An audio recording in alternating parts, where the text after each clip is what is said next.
right, welcome back to the party, everybody. This is Morty, and I am your host, Lunch, aka TheIndianJesus, here to resurrect the second coming of common sense. Everybody hit that like and subscribe. You know I would do it for you, and let's party. Oh my goodness, it's been a minute. I needed a day, but we are back in action, and this is gonna be a fun one. You may have seen clips of Joy Reid on Piers Morgan last week, and he just dressed her down. She was fired from MSNBC a few months ago, and I think she's been doing other stuff here and there, but even as far as Don Lemon, I've seen Don Lemon more since he's been fired from CNN than I've seen of Joy Reid after MSNBC, but this is a good one. Let's dive right into it. As always, guys, if you cannot hear the video, please do let me know. Do you think school children at school should have access to books in their library which involve strap-on dildos?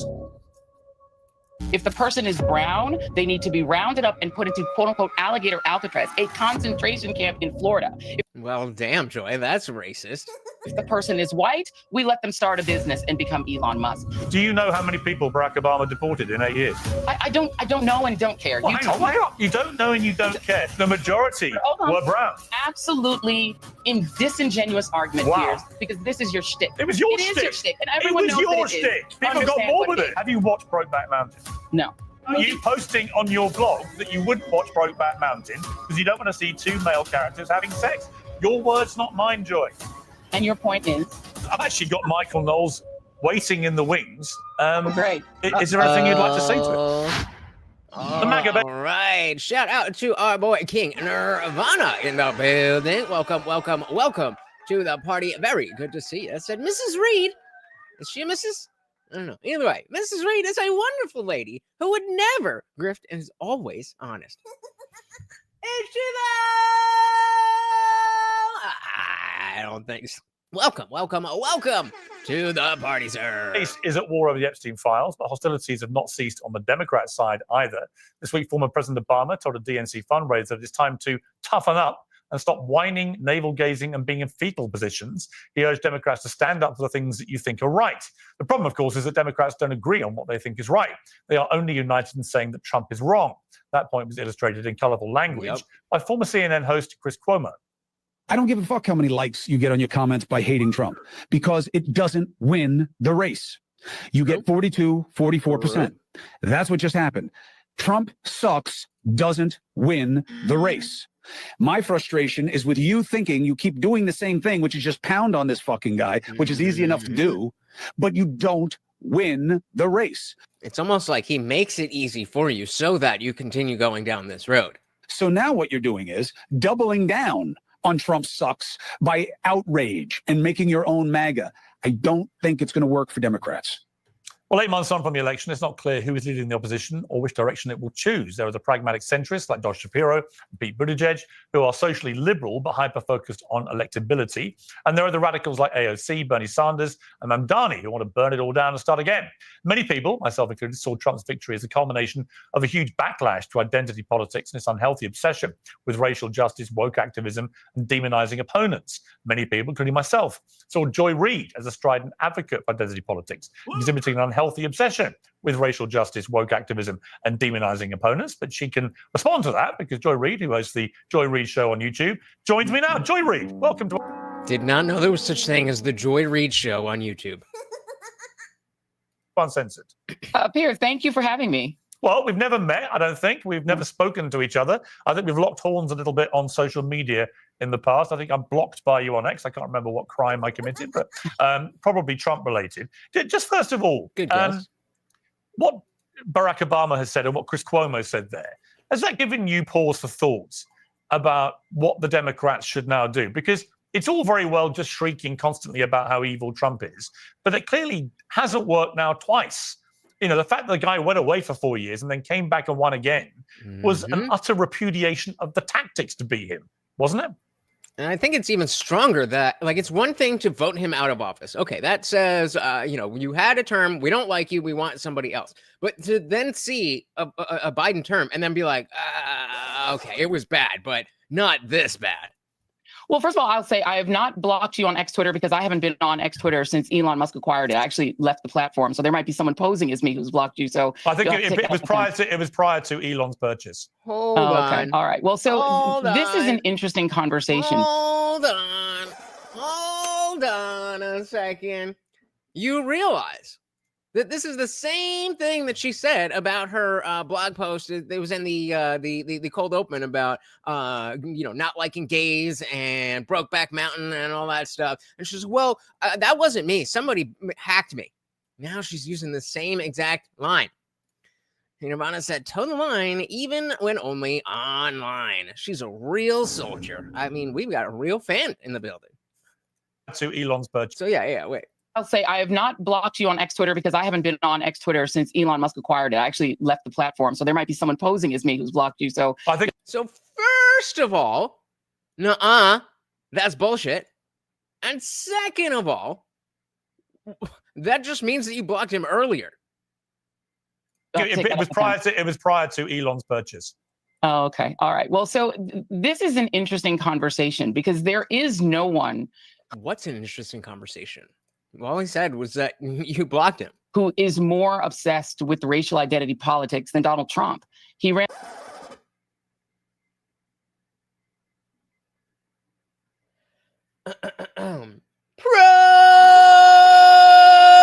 Projection. There is no one more obsessed with racial identity politics than Joy Reid. One who is more obsessed with racial identity politics than Donald Trump. He ran the most racial identity politics laden campaign. See, you're doing it right now. That I've seen in my lifetime, and I've been following politics since I was 12. The point of his campaign was, if I was to sum it up, that immigrants, whom he identified as gang members from Venezuela, as people from S-hole, as they were, countries, which they were, as essentially any non-white migrant or immigrant in the country, were vermin who were poisoning. Well, he was talking about criminal, illegal immigrants. He was talking. Well, hang on. He was talking. You can't misquote him off the top. This is my point, though. That's what she does. That's what she does. Off the top, off the middle, off the bottom. That's all she ever does. This is my point. I remember. Let me just say something, Joy. I remember when he won in 2016. I was at the New York Knicks the next day with my eldest son, and Chris Rock was there at the next table. We got talking. I said, "Why do you think Trump won?"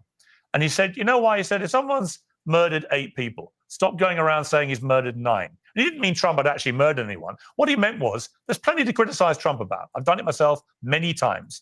I completely agree. And when I was a never Trumper, this was still in the Facebook days when that was the main platform, and I saw people, posting fake news. And again, I was a never Trumper, so I was like, "Yo, whoa! Why are we posting? Why are we muddying the waters with fake stuff when there's real stuff that you can criticize this guy about?" And there was real stuff to criticize him about, but they chose to go with all the other stuff for some reason. But there's also a lot of stuff that resonates with people.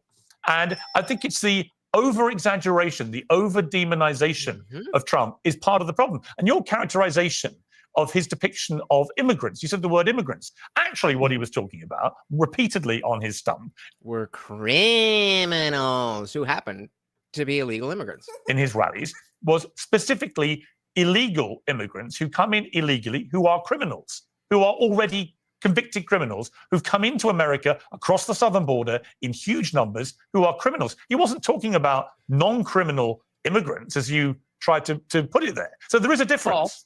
No, first of all, it's absolutely false. Let's talk about, for one example, the Haitian immigrants in Ohio.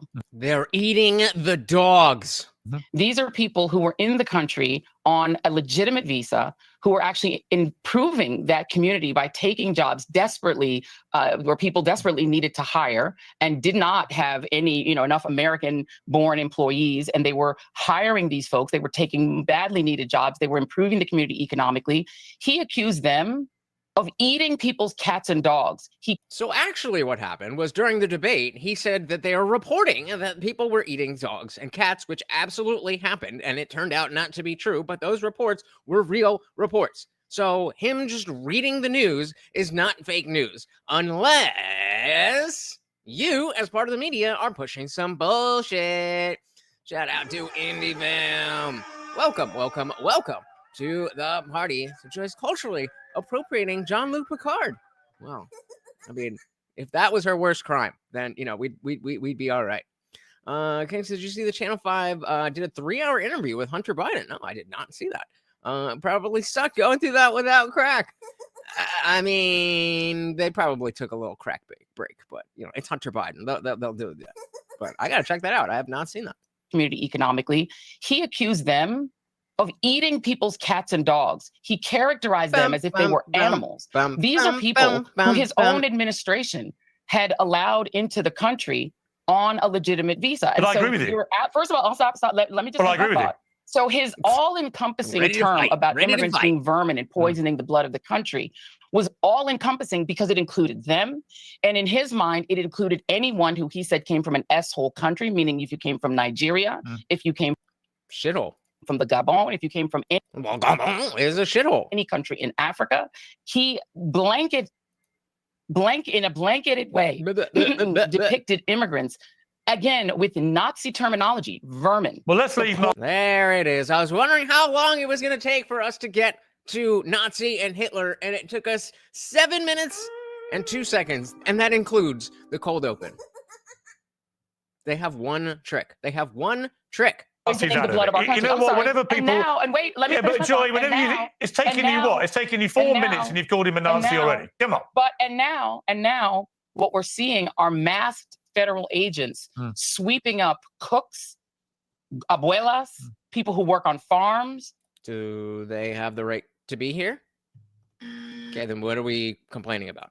Picking up dishwashers, any brown person, and Tom Homan said, based on one criteria being their appearance, it's overwhelmingly brown and some black people. We're not seeing them sweeping up white folks on the street. Donald Trump ran a racial identity campaign, and yeah, this is America. That is appealing to, unfortunately, a lot of Americans. Well, I don't understand how you could be like, all you ever do is talk about race because this thing that isn't directly about race, I'm going to make it about race. So you're always talking about race. What? That's you. Actually, it would turn out to be very appealing to Latino Americans who voted for him in record numbers. More Latinos voted for him than voted for Kamala Harris, the non-white candidate. More Black Americans, African Americans voted for Trump this time round than first time round. It's almost like they're all racist. So for Not this, true. for this, Statistically, it was the same. Wait. She's trying to say that it's not true. Didn't we see that clip of the where was that clip? I think it was on her channel MSNBC, where no new counties for Biden, or if you know what I'm talking about, then you'll see it. Damn it, I don't know where it is, but it was during the election, and they were looking at the different maps and changes over time, and it was they're asking how many counties throughout the entire nation had moved from the previous election more Democratic, and there was none. And obviously, we're talking about the general election only, but still, this is very true. Americans voted for Trump this time round than first time round. So for Not true. Statistically, it was the same. The same number of black Republicans voted for him. More black Americans voted for Trump this time than last time. It was the same. And by the way, this is the other challenge. There is a phenomenon, and my family are immigrants. And there is a phenomenon among immigrants of slamming the door behind themselves. And by the way, more Latinas, women in the Latino community voted for Harris. But there is a phenomenon. If you talk to people who actually are in the community and study this and spend a lot of time on it, journalists who've studied it. Oh, wait, I might have found it. And then all you really need is either a North Carolina or a Georgia, really 50. Hold on. That's not what I wanted to do. Hold on. Oh, there we go. So this was from 6 years ago. Maybe this. And then all you really need is either a North Carolina or a Georgia, really 15 and 16 electoral votes. Those are interchangeable. Okay, so first off, it's way too early to be making this video. I know that. If it's not too soon for the candidates, it's not too soon for the media. Without head-to-head polling, it's extremely difficult to know whether. Okay, well, but they were specifically looking at a map like this, and one of the guys over here was asking the guy over here how many counties had gone further in the direction of Biden or Kamala, and there was nothing.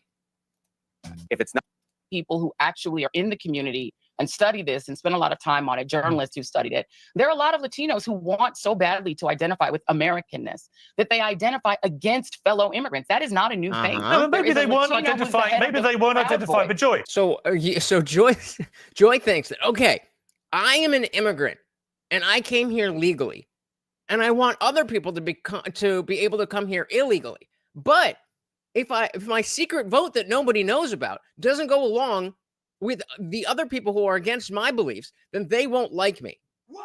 That's her argument. Yes, it is that stupid. There are a lot of Latinos who want so badly to identify with Americanness that they identify against fellow immigrants. That is not a new thing. no, but It doesn't get much stupider than that. maybe they weren't Latino who's the identifying. head of Maybe the they weren't Proud identifying. Boys. But Joy, That's Joy, not new. maybe they were just. Blackness and Maybe racism let me respond inside to the that. Latino community is not new. It's Let me something respond to that. exists. Maybe they were just sick and tired of people like you, and I say this respectfully, but people like I don't. No respect. you constantly respect at calling all. Trump a Nazi. Maybe they thought it was ridiculous Maybe to compare. don't call people Well, let vermin me and say they're finish. poisoning Let the me blood of our finish. country. Oh That's my not God. the terminology. repeatedly- Don't use it. You have repeatedly over the Why are they all like this too? They're all like this. Like I get, we all get into that mode where we get heated and we get passionate in a discussion, but they're all like this. The inability to have a normal conversation. Well, let me Vermin and say they're finish. Let poisoning me the blood of our finish. country. That's You not have the terminology. repeatedly- Don't use it. You have repeatedly over the last few years called Trump a Nazi.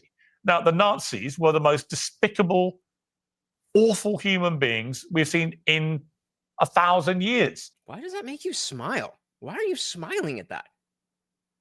She's so weird. Weird. They murdered 12 million people, 6 million Jews in the Holocaust. The smile grows. Trump is not a Nazi. So And when you first do of all, that, you thought it. just Let me done- finish. Hold Let me on. finish. You've just She interrupts him. She's like, hold on his own show. Bitch, you hold on. Not a Nazi. So And when you first do of all, that, you've you thought just it. Let me done- finish. Hold Let me on. finish. You've When just done what you normally do. I have said he uses Nazi terminology, and that's a fact. Right.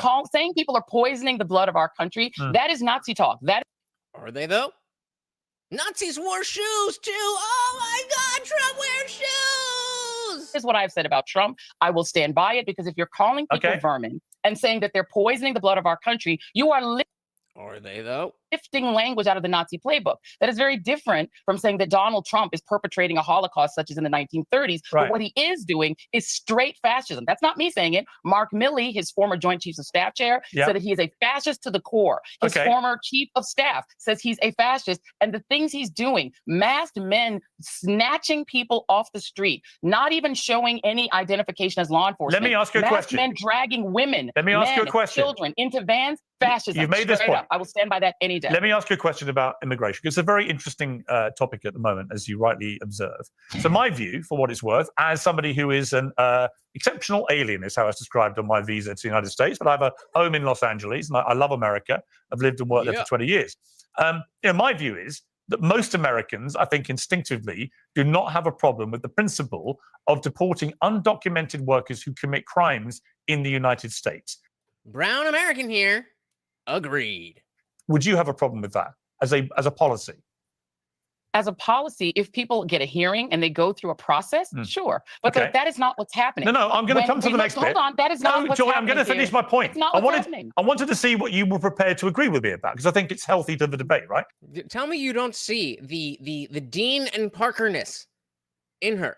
They're the same kind of. Let me just jump in the street. Well, yeah, but what about this? And then that. Like, that's not winning an argument.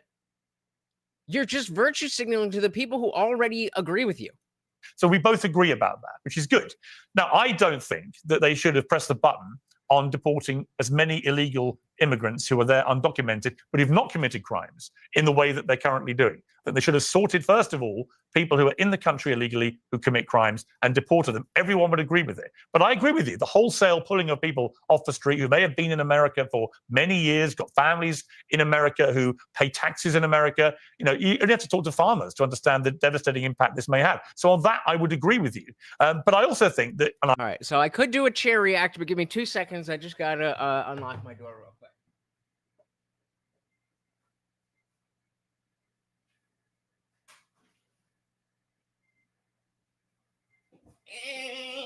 And we're back. See, you don't need to cherry act. People won't leave just because you're not there. You got to respect the game. King Nirvana said, I sent you the video for later. The caption in the screenshot is hilarious. Hope it's worth your time. Surprised I've not seen other YouTubers talk about it yet. Well, maybe that is Wednesday's show. Thank you, sir. To understand the devastating impact this may have. So on that, I would agree with you. But I also think that, and I hope you would agree, that Donald Trump has pretty much stopped completely the number of people coming over the southern border illegally. And under Joe Biden and Kamala Harris, over a 4-year period, as many as 10 million people are believed to have come over the southern border illegally. Now, it's way more than that. It's way more than that, for sure. You must surely think that the Trump way of securing the southern border is better for the United States than the Biden way. First of all, if those are Donald Trump's numbers about how many people came in over the southern border, I don't buy them at all. What number? Oh, so now we're getting into conspiracy theory talk. That the White House actually has said these numbers, but you don't believe it because you don't want to. When we were doing that, then it was a conspiracy theory. But now you're just a principled individual. Donald Trump's numbers about how many people came in over the southern border, I don't buy them at all. What numbers do you buy? Anything Donald Trump said. What numbers do you buy? And let me go on. Well, how many do you think it was? Let's just say it was. Well, Joy, how many do you think it was? No, let's just say I'm going to stipulate to you. Let's just say it was 10 million people. Are you asking your viewers to believe that 10 million people were in the country raping and robbing rather than working on farms, working on construction sites? I didn't say that. We have to recall that again, being in the United States without documents is a civil offense. It is not a felony. And this is my favorite part. I looked up before because you hear this line all the time. Come here. What are you doing? Come here. You hear this line all the time. Well, it's not a crime. It's just a civil offense. You know what else is just a civil offense? Not hiring somebody because of the color of their skin. I bet you Joy Reid cares a little bit about that, right? But it's just a civil offense. It's just a civil offense. Being in the United States without documents is a civil offense. It is not a felony. And so the reality is, if it was 10 million people, we have to ask ourselves, what is the pull? America has always run from the time that people who looked like me were enslaved on cheap labor, on free labor to start itself as an empire, and then on a constant pull of cheaper and cheaper labor. That is a pull that is pulling people over. And then, of course, there's the push of the destabilization in Central and South American countries. That is the push. That push-pull is a fact of life. And it was a fact of life when Donald Trump was president the first time. But what's that got to do with how many come over the southern border illegally? So this is her way of just sidestepping the question. This is how she made her living for almost a decade, just not talking about anything that matters and just talking about the things that she wants to talk about. Difference is now, if you let's say where you end all undocumented migration to the United States, all that would do is put a burden on the pull part of it, because you have industries that desperately rely on farm labor, on construction labor. But why shouldn't you have a system? That's not but Joy, why raising it to zero does nothing to change my life. Joy, why shouldn't people? But what it's done is why shouldn't people? Let me just ask you, why shouldn't people do what I had to do when I wanted to live and work in America? I mean, just go through a proper process and get accepted to be allowed to come into the United States. That is how a normal, well-controlled border works. That's how Papa Mama Lunch did it. So what you seem to be suggesting is that because America's economy needs a lot of workers, we should simply have a system where anyone can come in. Or just making the same arguments as during slavery. If that's not your belief, then how would you regulate the southern border? I'm going to say to you that if the policy were applied the same across the board, that would be one thing. It's not. Marco Rubio's grandfather didn't do it the right way. He overstayed an order of deportation, stayed anyway, and was allowed to remain in the country. Elon Musk's brother says, and Elon Musk disputes it, but Elon Musk's brother said they overstayed their student visa, started a business which would have been illegal for someone on a student visa. We're allowed. Yeah, so if that was the story today, I would be like, unfortunately, those people need to be deported. But it's like, it's almost like back then, we didn't have an influx of people to this degree where we need to look at things like that. We all have known that illegal labor. You go to any restaurant and the kitchen's going to be all illegal immigrants. We all knew that for forever. I mean, you might not say you were okay with it, but it was what it was. But you couldn't leave well enough alone. You couldn't leave well enough alone. There was a path for people to come in illegally and make a living. And people like you destroyed that for them. because it got people like me who wasn't paying attention to stuff like that to now voting in favor of getting rid of them. Good job, Joy Reid. Their student visa, started a business which would have been illegal for someone on a student visa, were allowed to stay. They are white migrants, and somehow that was okay. What we're seeing is a selective enforcement of this outrage. If the person is brown, they need to be rounded up and put into quote unquote alligator Alcatraz, a concentration camp in Florida. If the person is white, concentration camp. Well, it's interesting that she, oh God, why is that happening? Interesting that she brings that up because I just saw something. Now, I will preface this. It is just a TikTok, so take it for what that is. But was it this? No, not this one. Yeah. So somebody has a cell phone inside of Alligator Alcatraz, and they've been releasing proof of the conditions in there. And I'm gonna have to show you because you guys would not believe this if I told you. And so, just a little bit of context. This guy does have a little bit, a significant following. That if he was just putting out something completely fake, that it would be hurting his pockets. Does that mean it's foolproof? No, but there's reason to believe that this is not just straight up fake. So this is the chow hall, and they're literally making human beings eat at tables that have tablecloths on them, and the food, all the maggots in the food. I mean, would you look at this? Like, that looks better than what I ate today. That doesn't even look edible. That's crazy. And not just the quality of the food, but these portions. I mean, who could survive off of that? That'd be at least a midnight snack after dinner.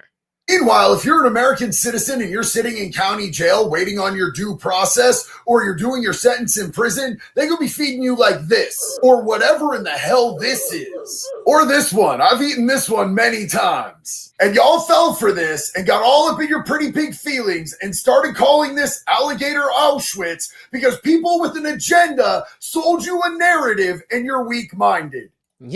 People like Joy Reid. Enjoy that. So when there, and again, there is a possibility that that's a video from some other jail somewhere. But next time they're talking about Alligator Alcatraz or Alligator Auschwitz, that's what we're talking about. Quote unquote Alligator Alcatraz, a concentration camp in Florida. If the person is white, we let them start a business and become Elon Musk. What's happening is that Stephen Miller has said he wants. So that's the only difference between Kilmar Abreu Garcia and Elon Musk. The only difference. One of them's white and that's the only difference? Sounds like you're racializing something. Let them start a business and become Elon Musk. What's happening is that Stephen Miller has said he wants 3,000 people a day rounded up. And he has said he doesn't care where they have to get them. He wants ICE going into Home Depot. He wants them going on construction sites, going onto farms and dragging brown people and into detention. They're putting people in private prisons. Yep. Just like that marijuana farm that had 12-year-old slaves. We're about that. We voted for that. The Epstein stuff was a different story, but that is what we voted for. That are unregulated by the federal government. We've heard stories of people eating rotten food, having to use. But you still haven't told me what you would do for the restroom. And so the reality is, what we have right now is we have a. So she's just gonna keep rambling, just saying things because if I try to answer that question, I don't have anything at all to say. System of literal terrorism against brown migrants simply because Stephen Miller does not want them in the country. As you know, they're not all brown, as you know. Well, the vast majority are. Well, but you haven't answered my question also. If you were running the southern border, if you were in charge, if you were the border czar, what would you do? Would you let them all in, or would you like Kamala stop some of them coming in?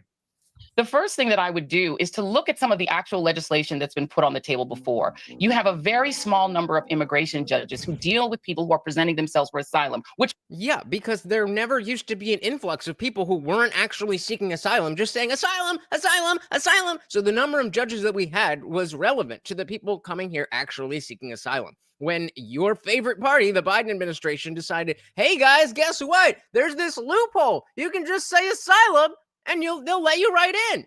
Well, then it overwhelmed the asylum judges now, didn't it? You have a very small number of immigration judges who deal with people who are presenting themselves for asylum, which, by the way, is perfectly legal. It is legal to present yourself for asylum, but there are scarcely any judges doing that work. Multiple times, bipartisan, members of Congress, the House and Senate, have tried to pass legislation that would increase the number of those judges. If you actually had enough people to adjudicate asylum cases at the border, it would make that easier. I've actually been to the southern border and looked at the process and looked at the previous version of detention that Donald Trump did in his first term. First of all, it was horrific, and it was abusive even then to children. But unlike Obama and Biden, who had the same exact things. Well, you was outraged by Barack Obama's deportation program of over three. Absolutely. Yeah. Yeah, you were talking about that all the time, right, Joy? Absolutely. And I think that Barack Obama made some compromises that I do not think were morally sound in order to try to lure Republicans into doing the immigration reform. Do you know how many people he deported? Since Marco Rubio joined the Gang of Eight. Do you know how many people Barack Obama deported in 8 years? I'm sure you're going to tell me. Well, why don't you guess? I don't know and don't care. Well, hang on. You don't? You don't care? Why don't you care? You care so much when Trump is doing it, but you don't care at all when Obama was doing it? Is that because one of them is white and one of them is black? Wouldn't that make you the racist? Yeah, exactly. Shout out to Craig. Welcome to the party. Very good to see you, sir. You guys are quiet tonight. Speak up, bitches. Speak the fuck up. Well, why don't you guess? I don't know and don't care. Well, hang on. You don't know and you don't care. You've just given me because it's not the issue. You're trying to make the issue the southern border. Joy. You've just given me Joy. Joy. The point. Oh, I remember this part. I saw this part on TikTok. Let's count how many times Piers has to say her name. You're trying to make the issue the southern border. Joy. You've just given me Joy. Joy. The point is, Joy. You've just given me Joy. Was not dragging women. Joy. Let me finish. You've just nursing babies apart and taking. Joy. You've just given me. I'm sure going to tell me it's your main issue. You've just given me it's not my main issue. My main issue is that what we're seeing. 15. I'm trying to finish my sentence. Same number as super chats needed to hit the swole goal. Don't forget, guys, that at the top of the chat there, we got the swole goal. You could help bulk me up. Look how skinny and puny I am. Every $2 is a push-up. My main issue. My main issue is that what we're seeing. Joy. I'm trying to finish my sentence. You've just given me a lengthy monologue attacking Donald Trump's aggressive deportation policy. And I've simply said to you, there was a black Democrat president of the United States for 8 years. I'm simply asking, given that you're obviously all over every detail of the Trump deportation policy, and given you were on the airwaves in America on a daily basis through Obama's tenure, how many people did he deport? 15 times. Joy. It's like, what is it that it goes on in your mind when you're on somebody else's show and they're trying to talk and they've reduced themselves to just saying your name over and over again? I get that, for whatever reason, they still use whatever system has a delay. I have a feeling that has to do with they want a lot of people talking over each other. But anyway, there's a little bit of delay, but you're right there. It's a couple seconds. And so if there's a little bit of crosstalk, whatever. But Joy, just stop talking. Who do you think you're appealing to? Oh, I'm a strong black woman. Other than that, what do you think you're doing? On a daily basis through Obama's tenure, how many people did he deport in 8 years? I do not know. You'll tell me. I'm sure. Have a guess. But it's probably more than 1 million people. I'm quite certain. Have a because guess. I think each 2 million. Right, it was 3 million. Okay. And your point being what? My point being, are you as shocked by that as you are claiming to be by Trump? It is not deportations Many of them were brown. that are shocking. Wait a minute. Can I answer your question? The majority were brown. You're not answering the question. One moment. It is not deep. It's so. I mean, again, I'm running out of words. Just ironic and stupid and disingenuous to just be like, well, let me answer the question after you were given the opportunity to answer the question, and you didn't answer the question. In fact, the majority were brown. 1 moment. It is not deportation in and of itself that is what is shocking to people. There are two things that are shocking. So deportation's not bad. It's not that deportation is bad, guys. All this time we thought that Joy Reid was saying deportation is bad, but she's not saying deportation is bad. Shout out to Indie Film with $2 getting us started.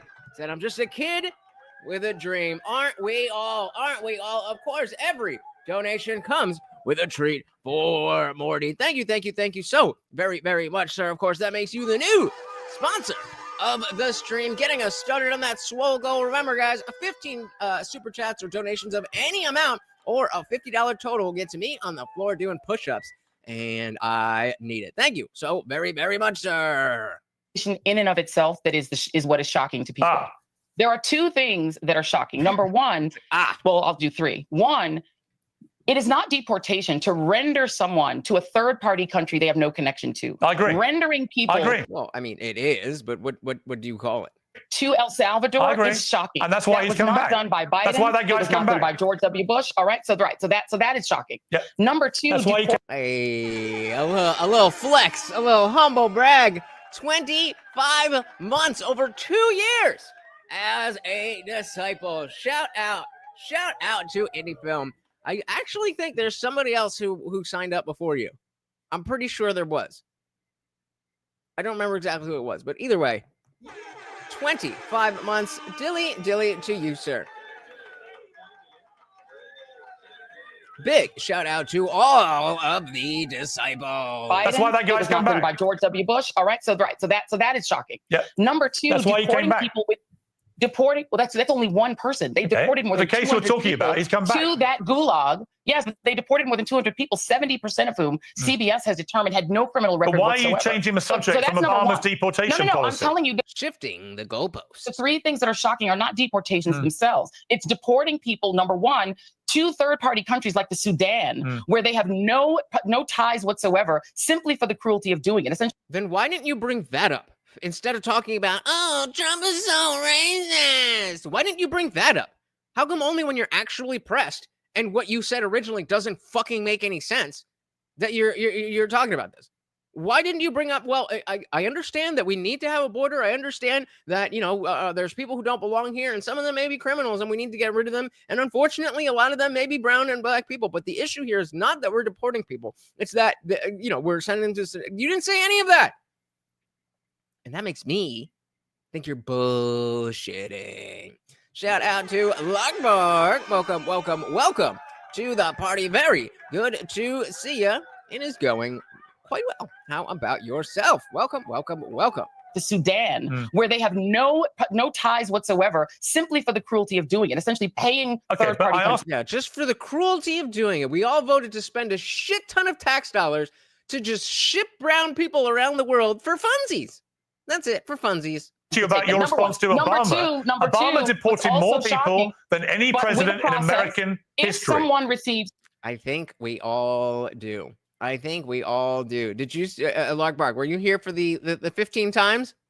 I think, just for Lockbark. Let's hit that one more time. I think it was right here. My sentence. You've just given me a lengthy monologue attacking Donald Trump. It's not directly Barack Obama's deportation. That I do not think we're morally sound in order to try to lure Republicans into doing the immigration reform. Do you know how many people he deported? Since Marco Rubio joined the Gang of Eight. Do you know how many people Barack Obama deported in 8 years? I'm sure you're going to tell me. Well, why don't you guess? I don't know and don't care. Yikes. Shout out to Box in the building. Welcome to the party. Always a pleasure to see you guys. Hang on. You don't know and you don't care. You've just given me... Because it's not the issue. You're trying to make the issue the southern border. Joy. You've just given me... Joy. So we were counting. How many times does Piers need to say her name before she shuts the fuck up? Joy. The point is... Joy. You've just given me... Joy. Was not dragging women... Joy. Let me finish. You've just... Nursing babies apart and taking... Joy. You've just given me... I'm sure going to tell me it's your main issue. You've just given me... But it's not my main issue. My main issue is still going. I'm trying to finish my sentence. You've just given me a lengthy monologue attacking Donald Trump's aggressive deportation policy. And I've simply said to you, there was a Democrat, a black Democrat president of the United States for 8 years. Yeah, right off the bat, She's saying that Donald Trump is obsessed with race and cannot do anything but race baiting or race hustling or whatever she said. And that was the biggest projection I think we've had in 25 months. Democrat, a black Democrat president of the United States for 8 years. I'm simply asking, given that you're obviously all over every detail of the Trump deportation policy, and given you were on the airwaves in America on a daily basis through Obama's tenure, how many people did he deport in 8 years? I do not know. You'll tell me. I'm sure. Have a guess. It's probably more than 1 million people. I'm quite certain. Have a because guess. I think each 2 million. Right, it was 3 million. Okay. And your point being what? My point being, It's so funny that she doesn't even get the point. The point is that you're making a big deal about Trump doing a thing, and Obama did the same thing, but more. That's the point. You're a hypocrite.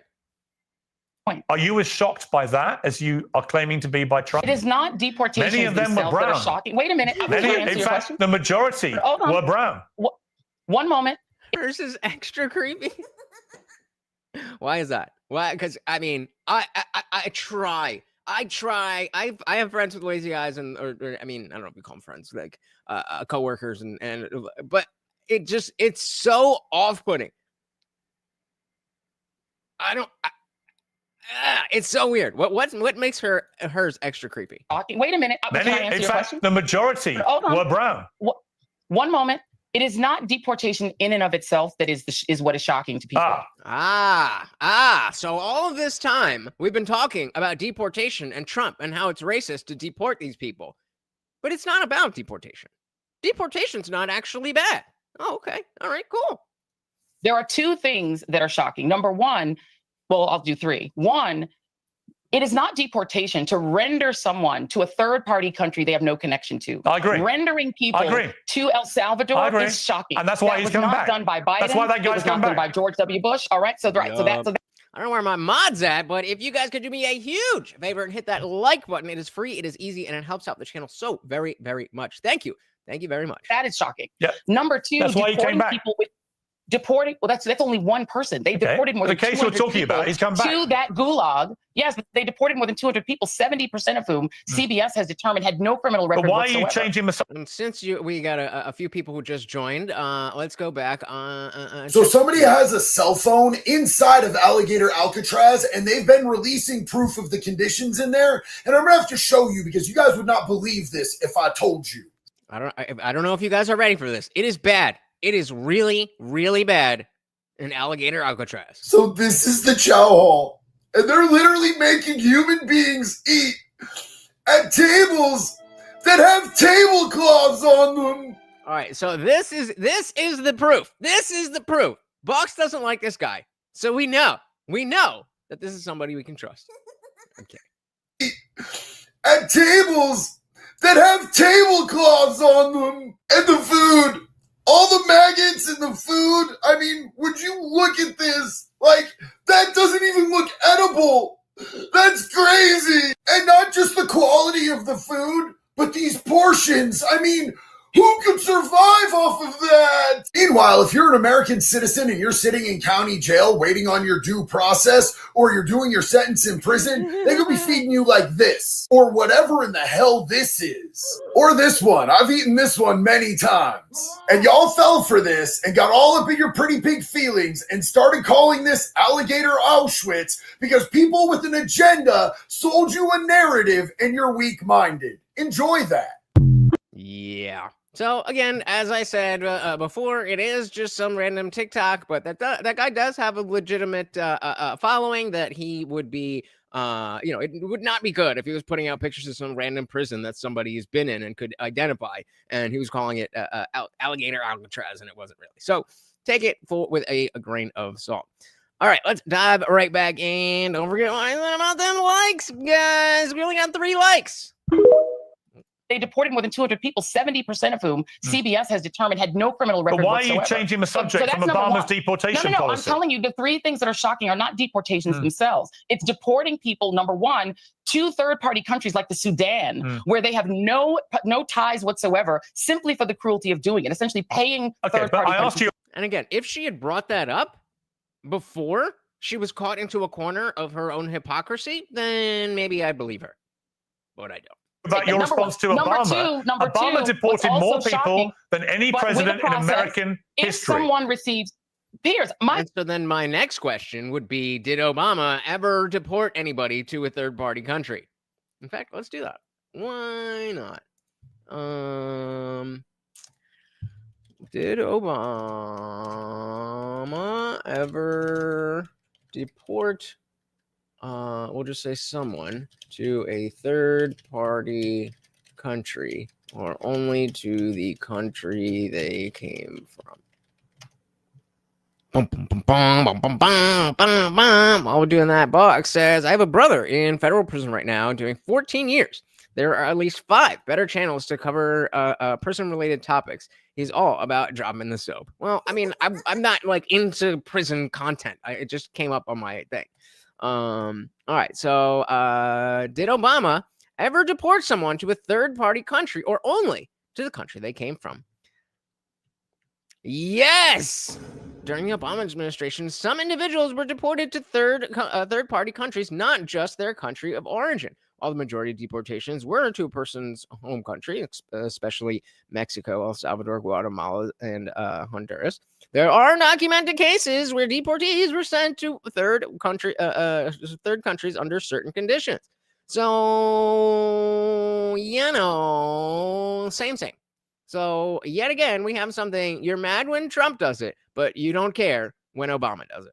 Meaning that you don't actually care about it at all. You just care about your narrative that orange man bad. More people than any president in American history. If someone receives Piers, my family are. Well, okay. So I have seen some of those before, but only because I'm into cooking videos in general. I just like to see how the recipes come together. Let's take a little break. If you guys are enjoying the show, the party rages on 24/7 over in our Discord. The link is pinned to the top of the chat and is absolutely free to join 24/7. We're in there hanging out, having a great time. And guys, it is absolutely free. However, if you are a member of this channel here on YouTube, you can scroll right below that video and hit that join button. Starts at $2.99. There's a few different tiers, but $2.99 will get you in. It gets you members only live streams here on YouTube, all that other good stuff. But it opens up the full Discord server. So we've got the free chat that is open to anyone. Anybody can join and talk. But as you can see, that is just one of our channels. There's a bunch of different channels here, including our Disciple chat for members only, our Word of the Day watch party, where we're talking about all this stuff. And of course, we have the voice channel here, where we are hanging out at this moment.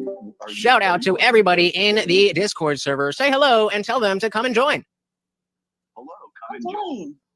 There you go, guys. Simple as that. See you there. And of course, remember, guys, that after party you just saw is for members only. But if you join during the stream right now, that link that's pinned to the top of the chat, you get a 24-hour free pass for the entire thing. Come on. Than any president in American history. If someone receives Piers, my family are immigrants. If there's the deportation process, at the end of that adjudication, you are deemed to be deportable and need to be. But you're missing my point, Joy. Boy, I'm trying to politely ask you, do you condemn? It's different from what we're seeing now. It's not, though. It's not different. You want it to be different, but it's not different. Point. In the interest of fairness, do you condemn Barack Obama's deportation policy, given that he deported more people? Let me finish. More people than any American president in history in his 8 years. They do call him the deporter in chief, and it's not for nothing. Absolutely disingenuous argument, Piers, because what people are yes. No, I'm gonna explain it. Projection. Piers is trying to establish a principle. You are saying this thing is bad. So then we're going to say, okay, if this thing is bad, then when somebody else does it, it should also be bad. And then we look at somebody else doing it, and you should go, nuh-uh, nuh-uh, nuh-uh. Box said we are all immigrants or descendant from immigrants. Except the people who first came here were not immigrants. They were settlers. And so they made this their home. And that's different. But sure. Box said, I thought Obama did great, but the numbers were counted differently. Say more on that. Say more on that. disingenuous argument, Wow. Piers, because what people are Wow. yes. No, I'm gonna explain it if you'll You allow didn't me. even know how It is many. The audacity. disingenuous because I just said that, first of all, I think it was a moral compromise that I disagree with vehemently. A moral Guys, come on. Let me get 2 more likes. Let me get 2 more likes. Why are you making me beg? Barack compromise. Obama made to try to lure Republicans who were never going to really come to the table for immigration reform. I Right. disagree with what he did. But if there's a process for deportation, that's one thing. If Okay. you are rendering people with no process, if you are rendering them to third parties, and if you are You know, like Obama did. kidnapping them off the street, Yeah. You know, like Obama did. as if this is 1930s Germany Or, you know, 2008. or South Africa in the 1980s. Or America during Obama. Yeah, that is what I find objectionable and I find fundamentally fascist and will stand by that every day. What Donald Trump is Okay. doing I agree. Obama was, in fact, a fascist. is a moral horror. I hear And you. if you can't see that, I I don't hear know you. what to tell you. I hear you. I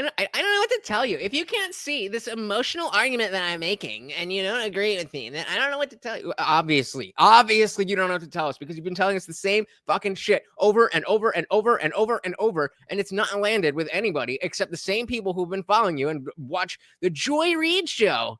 Let's see what the Joy Reid show looks like on. And then all you really need is either a North Carolina why is that or a happening? Georgia Rally. The Joy Reid show. Oh dear. Oh We dear. also- Not even she was a top person at MSNBC. Not even 500,000 subscribers. Not even 500,000 subscribers. Yikes. And then what kind of views she getting? Okay, 135, 41K, 80K. So usually not even breaking 100K. These are what her official podcast. We go to the videos themselves. Okay, so she's one of those people that does like, I'm gonna do 7 stories in 20 minutes. I really am not a fan of those. But yeah, 20K, 5K, 5.6K. This was her biggest one here when she had her girl Nina Turner. 35K, 8.6K. Not good. Not good. Not good. I mean, you know, better than me, but like we're saying, I was never on the mainstream media. So, yeah, no, not good. Not good. All right, this is the last chat I'm taking, unless I get one more like. Bog said, from what I understand, Obama counted people that got turned away at the border, whereas Trump stopped that and has to contend with the people in our country already. Obama counted people that got turned away at the border, whereas Trump stopped that and has to contend with people in the country already. Okay, yeah, I mean, you know, that's what? That's all they do? There's no way there's no way. There's no way. Every day, the young 6 million subscribers, and then yeah, 51K. Damn. Wow. That's not good at all. I mean, it's not terrible, but goddamn. I would have thought they were at least like, you know, they have this one at 121, 131. I would have thought that was standard. Damn. I that is surprising to me. That is very, very surprising to me. Yikes. All right. That's the last chat I'm taking until I get at least one more like. Turks delivers 2 is doing is a moral horror. I hear And you. if you can't see that, I don't know what to tell you. I hear you. All I tell you is that Obama deported a hell of a lot more people But that than isn't Trump, the issue. The and issue most is, of them were was there a brown. And process last for time I checked, Barack deportation? Obama. But as we just saw, the process was exactly the same and started by him. So if anything, it's Obama's fault that Trump is able to even do this in the first place. Thank you, Mr. Box News. Very much appreciated. The rest of you, what the fuck are you doing? Isn't white, so it's not may not be And a what does race that have thing. to In the do way with Barack Obama you're being black? telling Now me. you're the one obsessed with race. You want to make this a racial Projection. No, honey. We're obsessed with consistency. We're obsessed with truth. You've established that Trump is bad because of what he's doing. So if Trump is bad because of what he's doing, that would mean, well, the inverse property, that if somebody else was doing what Trump was doing, they would also be a bad person. But you're saying no, and that makes you a liar. Box 420 coming through. Thank you so very, very much. I got half the likes in the building. May not be And a what does race that have thing to in the do way with Barack Obama being black? me. Now you're the one obsessed with race. You want to make this a racial argument. The argument is that the Obama administration, You made it a racial the Biden argument. administration, because Donald Trump You fixated. said So you just said that he made it a racial argument, and then he said you made it a racial argument, and then you agreed with the fact that you made it a racial argument because Donald Trump, whatever about the hell you're about to say. So you did make it about race. The Obama administration, you made it a the racial Biden argument. administration Yeah, so first he's saying with race. So it may not be And a what does race that have thing to in the do way with Barack Obama being black? telling Now me. you're the one obsessed with race. so she's accusing him of being obsessed with race because we're talking about the black president, where she said that, president does thing, it's bad. Okay, how about the other president? Oh, you're obsessed with race. Want to make this a racial argument. So you, Piers, want to make this a racial argument, not me, Joy Reid. The argument is that the Obama administration, You made it a the racial Biden argument. administration, because Donald Trump. So you did make it a racial argument. You admit it. Look at that freeze frame. You admit that you made it a racial argument, and you were saying you have good reason to do so. But then why did you accuse him of making it a racial argument? Logic is not in your favor. Box, I'm upset with her views on race. I want to make it about race too now. That's what happens. That's what happens. You get people who don't really care about about racial issues like that, feeling as if there's two teams and one of the teams is against them. And so you are forced to be on the other team. That is what this race hustling, race baiting bullshit does. That's what it's been doing. And it's not going to stop. Argument is that the Obama administration, You made it a the racial Biden argument. administration, because Donald Trump You said Trump black is people, deporting attacking people based brown on their skin color. And so that would be an instance where I would be like, okay. So we're now agreeing that you just lied when you said that I made it racial because you agree with me that you made it racial. Well, it is what he does. He Right, plays so racial did politics Obama. as a matter of course. Obama did it too, only worse. It's what his politics were all about. Okay. His politics are about removing as many non-white people, clearly. Doesn't that make it worse? Even if we accept that it's about removing non-white people and has nothing to do with citizenship. Even if we accept that Donald Trump is about getting rid of non-white people, and he then goes and gets rid of non-white people, is that better or worse than Obama not being about getting rid of non-white people and then getting rid of non-white people? Either way you cut it, you're wrong, you're hypocritical, and you don't make sense. What his politics were all about. Okay. His politics are about removing as many non-white people clearly from the country as they can, 3,000 a And day. that's what Obama's policy was too. Apparently the policy here. That's what Obama's policy was too. No, it was not. And there was as we no sit here, So again, to my point, is it worse to follow through with your policy or to lie about the fact that you care about black people and brown people and then deport a bunch of them?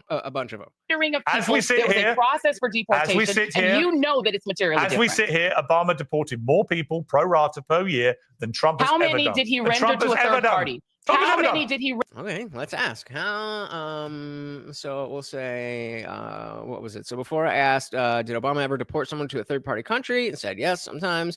When will this happen? No safe return, no documentation, safe third country. So there, and then what did she just ask? Sorry, I forgot what the hell she just said. Pro rata per year than Trump has How ever many done. did he And render Trump to a has ever third done. party? What is the best approximation of a total number of people that were deported to a third party country under Obama?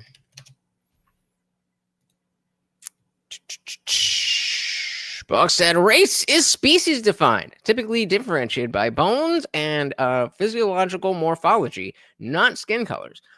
We are humans as a race. Yeah, that's where we were in the 90s. And then Obama. So, all right. It's difficult to provide a precise number, but let's see. We got vast majority were not. Same as Trump. law allows for deportation to a third country only as a last resort. Okay, Trump did that, and I was definitely not in favor of the whole we're gonna send them to the worst place ever. We don't need to do that, but so we're not gonna get any kind of number. So we're the best number during Obama's presidency. 3.1 formal removals occurred, part of a larger 5.3. Deportations is a tiny fraction. So if we were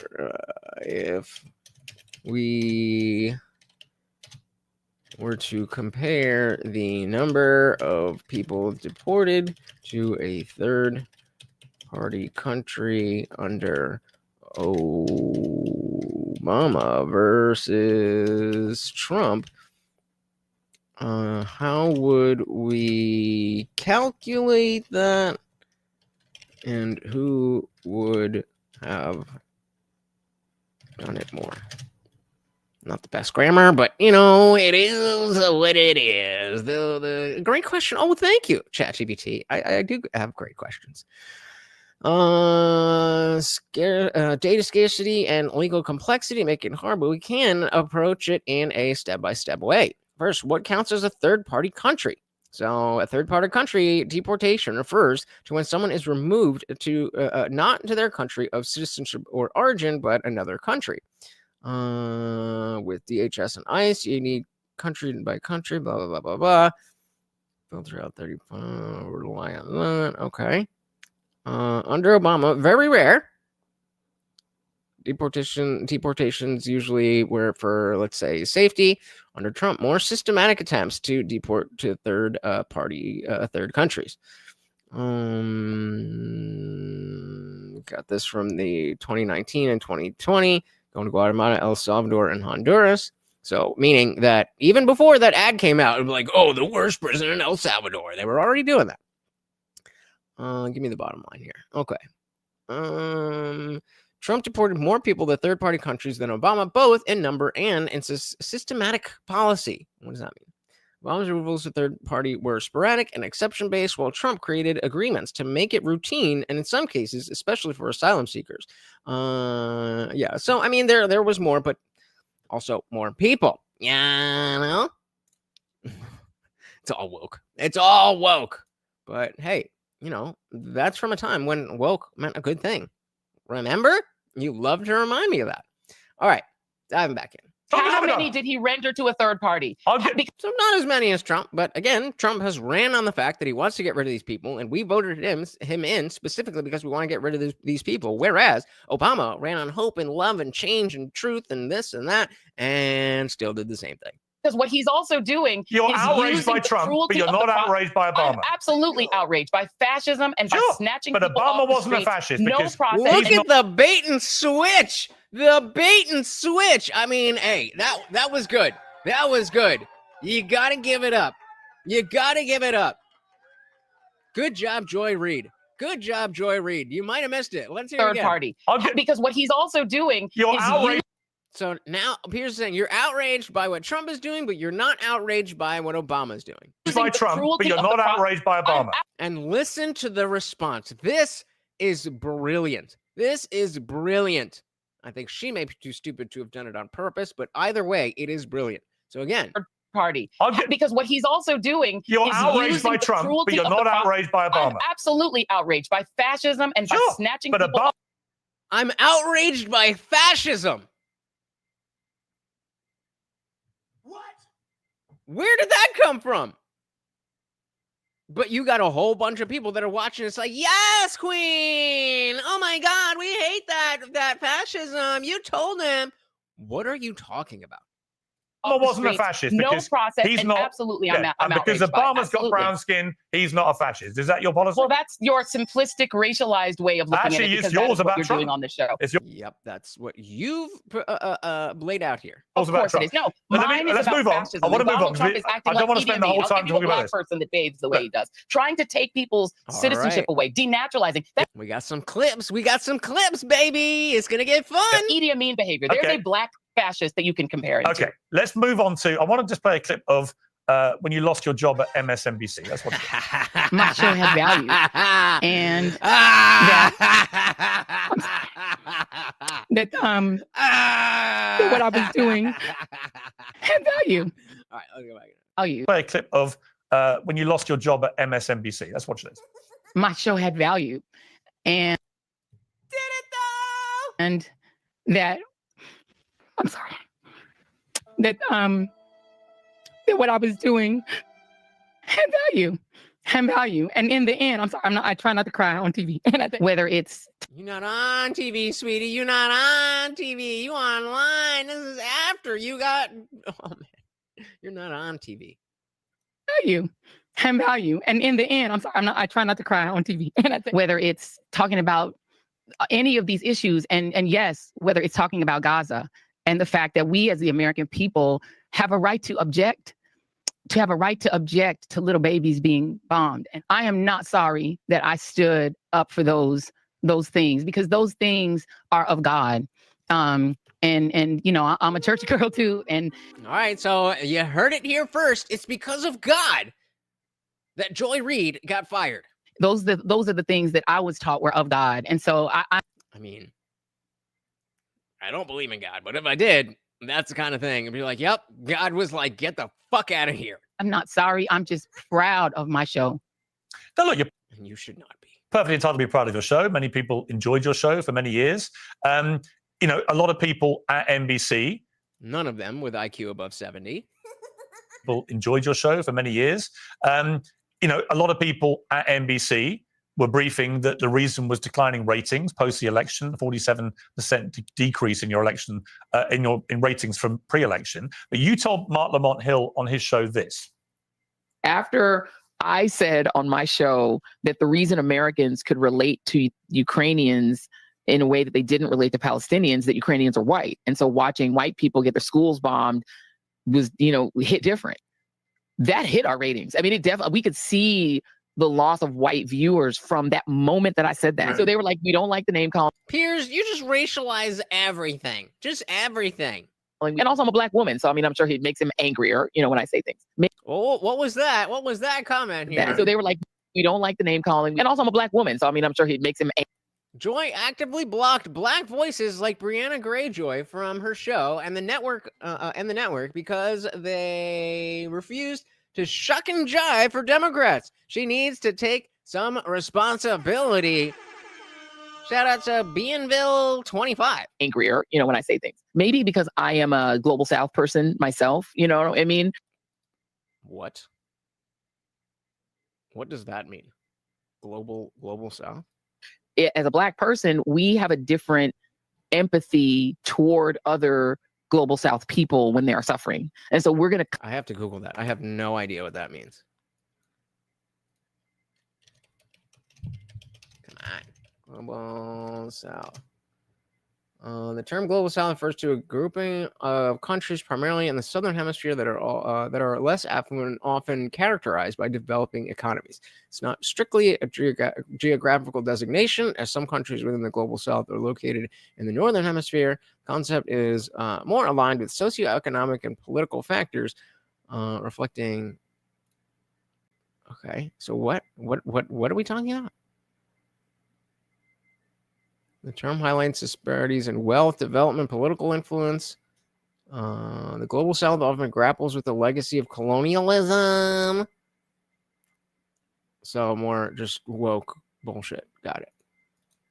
Empathy toward other Global South people when they are suffering. And so we're going to come at that story from a different angle and in a different way and with different kinds of empathies. And I think that's not always received very well in the news business. Now, Joy, I mean, look, let's be honest. I don't think you were fired after all those years because of your skin color or because you're a black woman. She does. I think you were fired because your show just got increasingly unpopular. It happens all the time in TV. That's why you got let go. Why play the race card? Mm-hmm. Shout out to a boss with $2. Thank you. So very, very much. And of course, a treat for Morty. Adding a push-up if we hit the swole goal, guys. Remember, 15 super chats or a $50 total, 99 cents counts. Buck says, we don't know why, but the South sucks at bootstraps. True. Thank you, sir. And of course, that makes you the new co-sponsor of the stream. First of Happens all the time in TV. That's why you got let go. Why play the race card?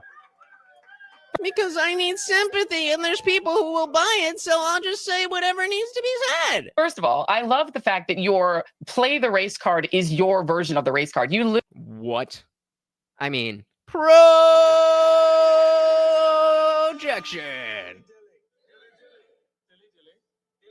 That's literally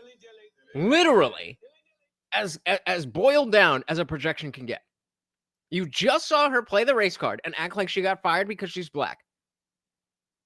And Piers saying, why are you doing that? And her response is, well, that's the race card. What? That don't make no sense. First of all, I love the fact that your play the race card is your version of the race card. You literally are so fixated on trying to racialize conversations with me. Projection. No, that's you, sweetie. Here's I find it actually quite You charming. racialize more It's almost like- conversations no, in no, your excuse me, I'm having tenure a at conversation with Mark Lamont Hill MSNBC that than you're any flipping bits host up. in All right, history. Mark. Come All right, Piers. on. And the bottom line is you take an entire conversation that I had with Mark Lamont Hill and pick the bits that you can racialize because this is your shtick. And I get that this is your Oh, so if we watch that, there's going to be no other talk about race throughout the entire conversation? Stop the cap. You racialize everything, Joy. Come on. I get it. I understand this is your shtick, Piers. And listen, game recognizes game. I get this is It's your not game. my shtick. And the bottom line. Projection. We got a drink. I don't make the rule. Well, I do make the rules, but we got to follow the rules, right? We got to. I get it. I understand this is your shtick, Piers. And listen, game recognizes game. I get this is It's your not game. my shtick. And the bottom line. It was your It shtick. is your shtick. And everyone it was knows your that it is. shtick. Piers, we And people got understand bored what with it is. it. And it is so interesting to me that you yourself, as a white European, find You're doing it again. You're doing it again. What does him being a white European have to do with the fact that you think that you got fired because you were black? Oh, nothing. It's just that he's on the other team, so he must be wrong. This is so... It's funny, but it's also really sad that there's a lot of people who actually think this way, who actually buy this stuff and look up to the Joy Reids of the world. It is insane. It is insane.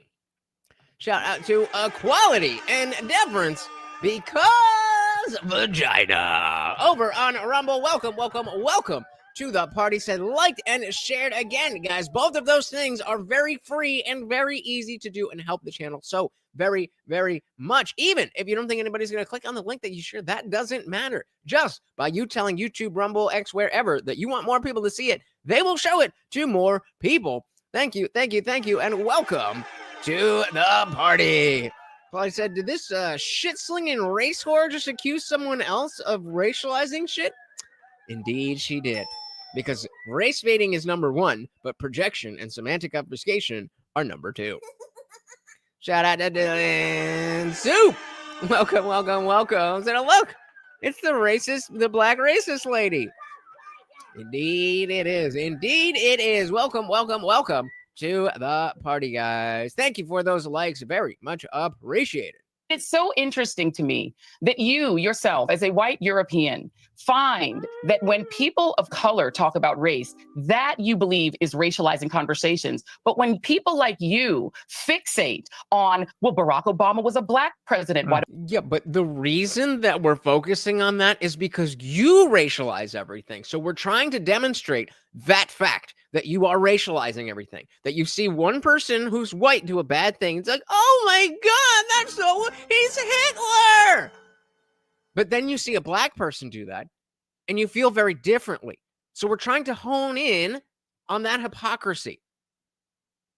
The only reason we're talking about race is because all you ever talk about is race. Shout out to Guam Tag, liked and shared. Thank you so very, very much. And welcome to the party. Very good to see you, sir. Let's dive right back in here. When people of color talk about race, that you believe is racializing conversations. But when people like you fixate on, well, Barack Obama was a black president, why don't you object to that? That is racializing a conversation about. Correct. It is further racializing what you have already racialized. Once you've stepped into, okay, we're making this about race, then we're going to talk about race because you did that. This is literally the meme of pick the Eric Andre and Hannibal Buress, or the guy on the bike who sticks the thing in the spokes and falls. Why'd you do this to me? The former president of the United States, but you can't put and I'm sure you find that charming and funny. I find it hilarious because I do too. And Quality said Piers should just identify as black, then tell this bitch shut your bitch ass up. Shit. I agree. That would be quite the Uno reverse. The United States, but you can't put and I'm sure you find that charming and funny. I find it hilarious because you're the one. You're the one who said Donald Trump. You and your friend Donald Trump. You said Donald Trump is a white fascist. Are so he is. I agree with. Real quick, a big shout out to our top 3 chatters right now. Box is number 1, Indie Film is number 2, and Lark Bark is number 3. Definitely check out that top fans experience points things. The more you chat, and the more you pay too. But the more you chat, the better you get. But Obama did the same thing. Last time I checked, I'm not allowed to mention his skin color. I agree with his former chief of staff, who last I checked was not black and said he's fascist. And Mark Milley said he's fascist to the core. Okay. So I happen. Oh, so if Mark Milley says it, then it must be true, right? Dylan said, I just saw a video of some airhead college student doing the exact same thing to Mike Harlow and Gothics over immigration and Latinos. It's the same crap. Different topic with these weirdos. Same shit. How long was that? Do you have if it's like under 10 minutes, send me a clip. Well, we could definitely do a side quest with that.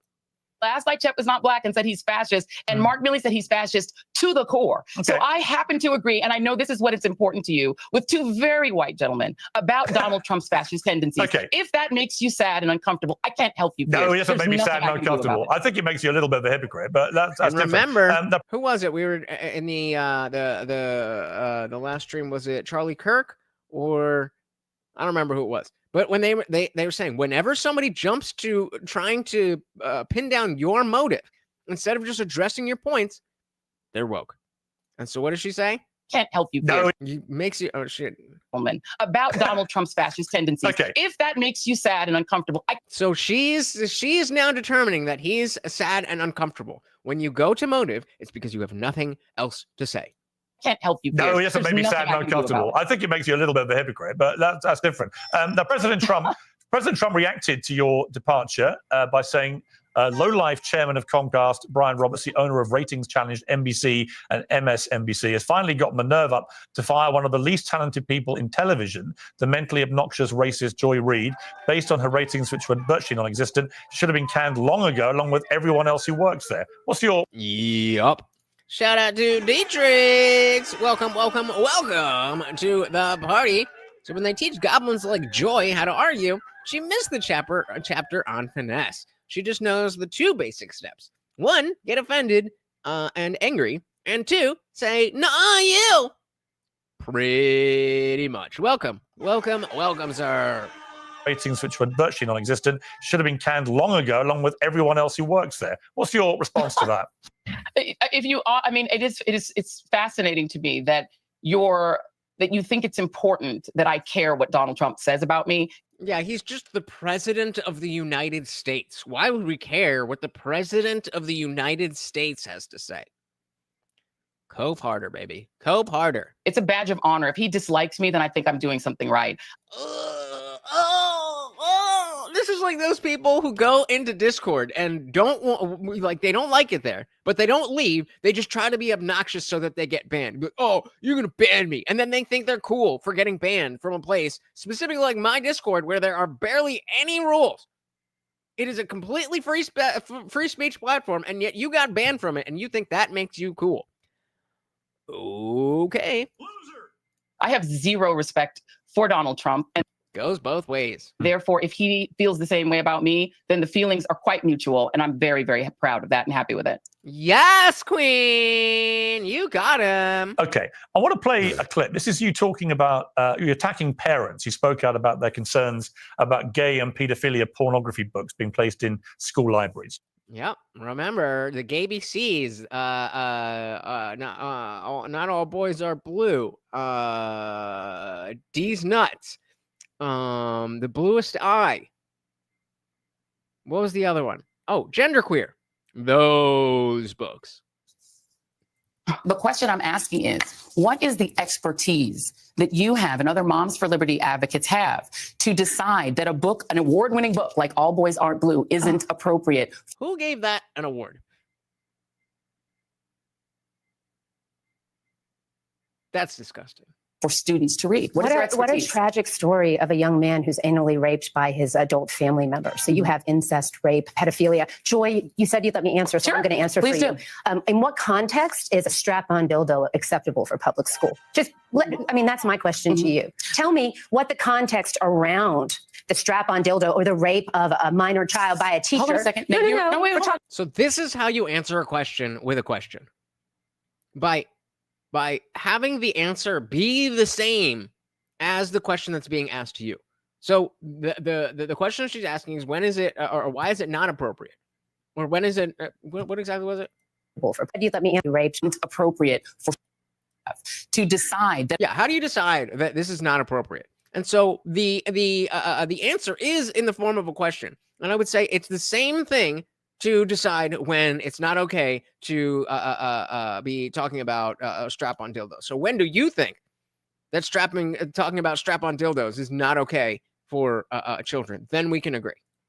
The expertise that you have and other Moms for Liberty advocates have to decide that a book, an award-winning book like All Boys Aren't Blue, isn't appropriate for students to read. What a tragic story of a young man who's anally raped by his adult family member. So you have incest, rape, pedophilia. Joy, you said you'd let me answer, so Sure. I'm going to answer Please for you. In what context is a strap-on dildo acceptable for public school? That's my question to you. Tell me what the context around the strap-on dildo or the rape of a minor child by a teacher. Hold on a second. No, we're talking about public. And so she's saying whatever that context that you say that's okay, that's when it's okay. But something tells me you don't think that would ever be okay. Just like I don't think these books will ever be okay for children. School. One moment. All right. And shout out to Dylan, who's got this this clip from us. Is this muted? In America, How do I fucking hate this fucking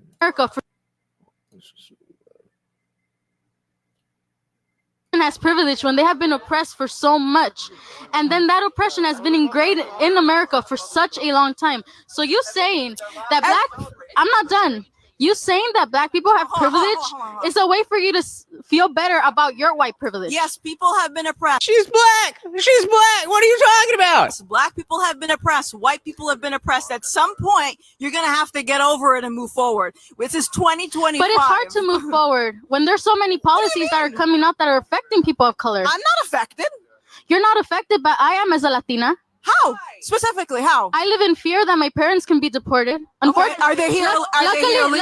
Luckily for you, you don't have to fear that. Are they here legally? I'm not going to answer that because I don't have to answer you. Okay, so that's okay. But I'm just telling you. So if they are, then it's because they came here illegally and not because of the color of their skin, correct? Yup. What does that have to do with immigration? Because you said you live in fear that you're a Latina. Do you know what immigration is? Immigration is coming here for better opportunities. What does that have to do with the color of my skin? Exactly. It has to do We with have white legally. people coming here. No. No, You do not understand that what as a immigration Latina, is. you're terrified of your parents getting deported. Why would they be deported if they're legal citizens? How can you say that a black person has privilege when they have been oppressed for so much? Insane. And this is the same level. These are the same people. And then that oppression has. These are the same people that are listening to Joy Reid and getting really, really, really stupid ideas because they think that she is some type of authority. Yikes. By a teacher. Hold on a second. No, we're talking about public school. One moment. All right. Thank you, Dylan. Now, there's also a second clip. This is you. Said she's affected by mental retardation. Talking about Republicans exploiting concerns by minors who identify as transgender.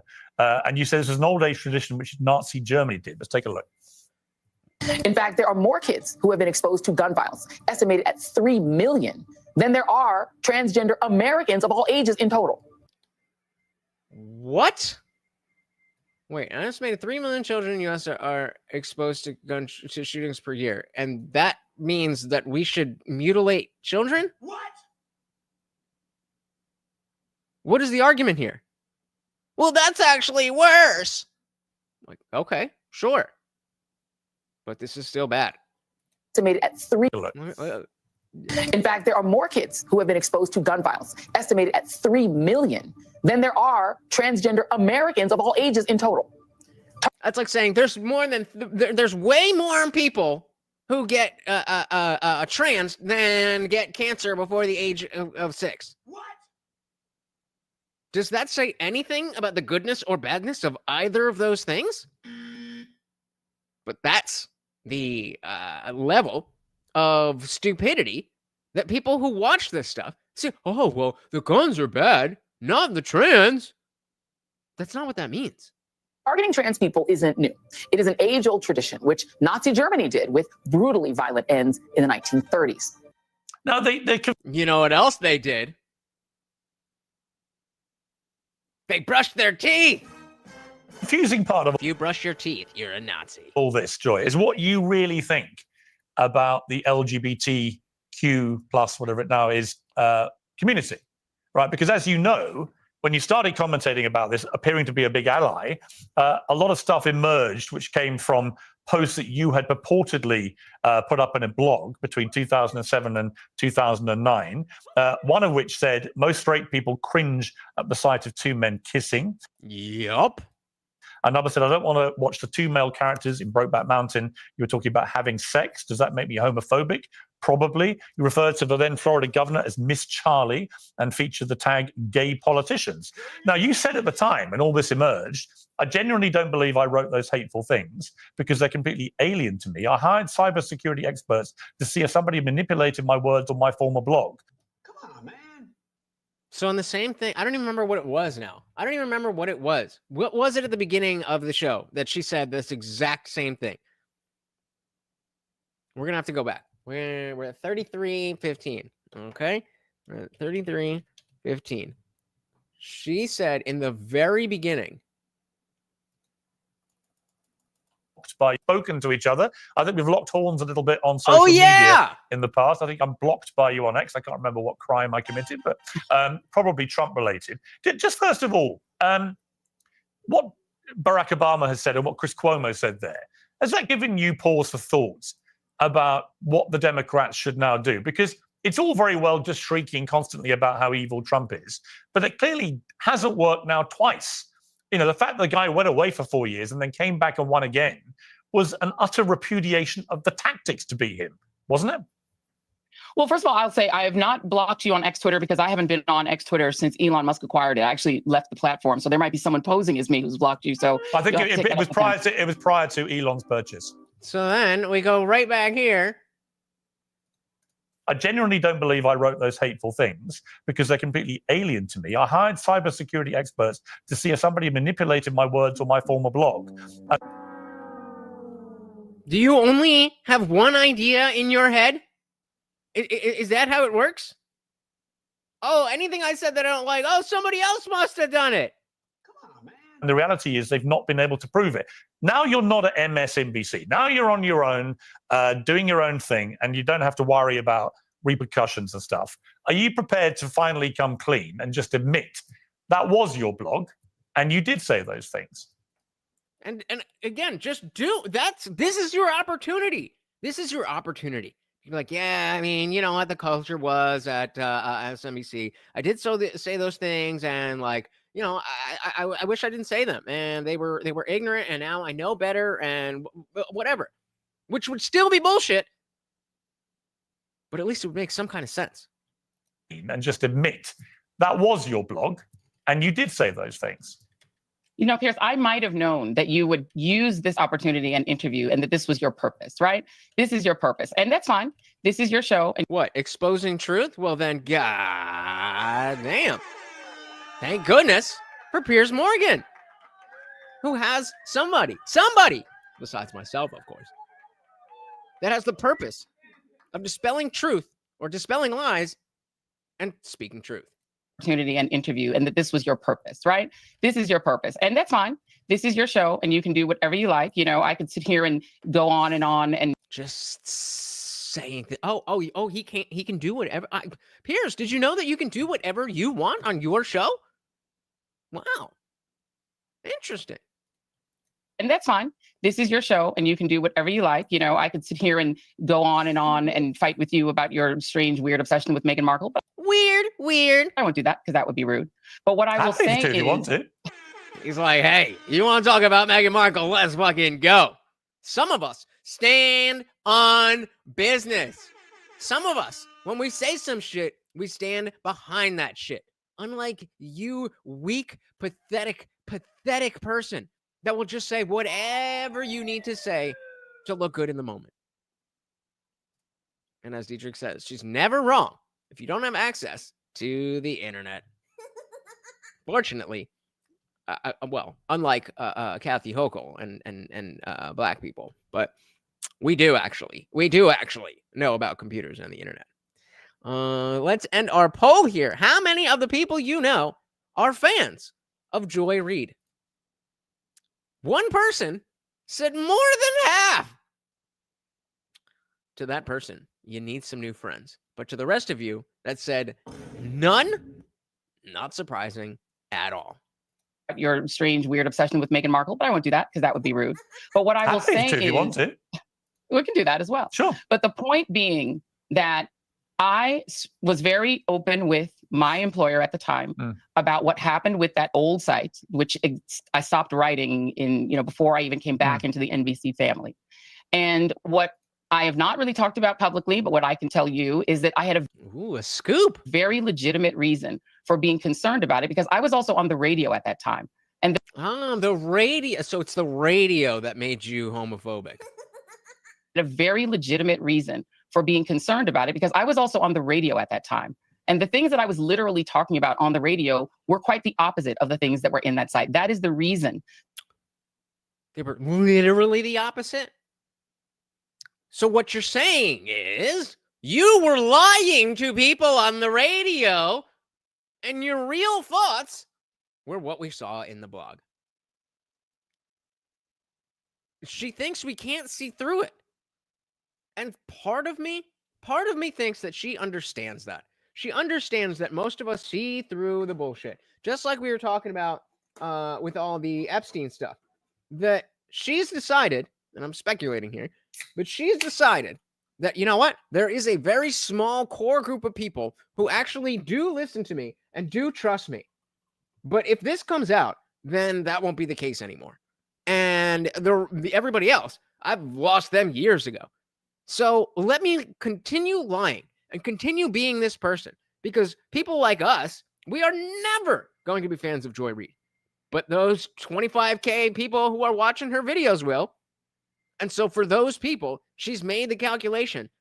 I'm going to keep making this stupid lie, because the people that matter to my bank account believe it. Stupid.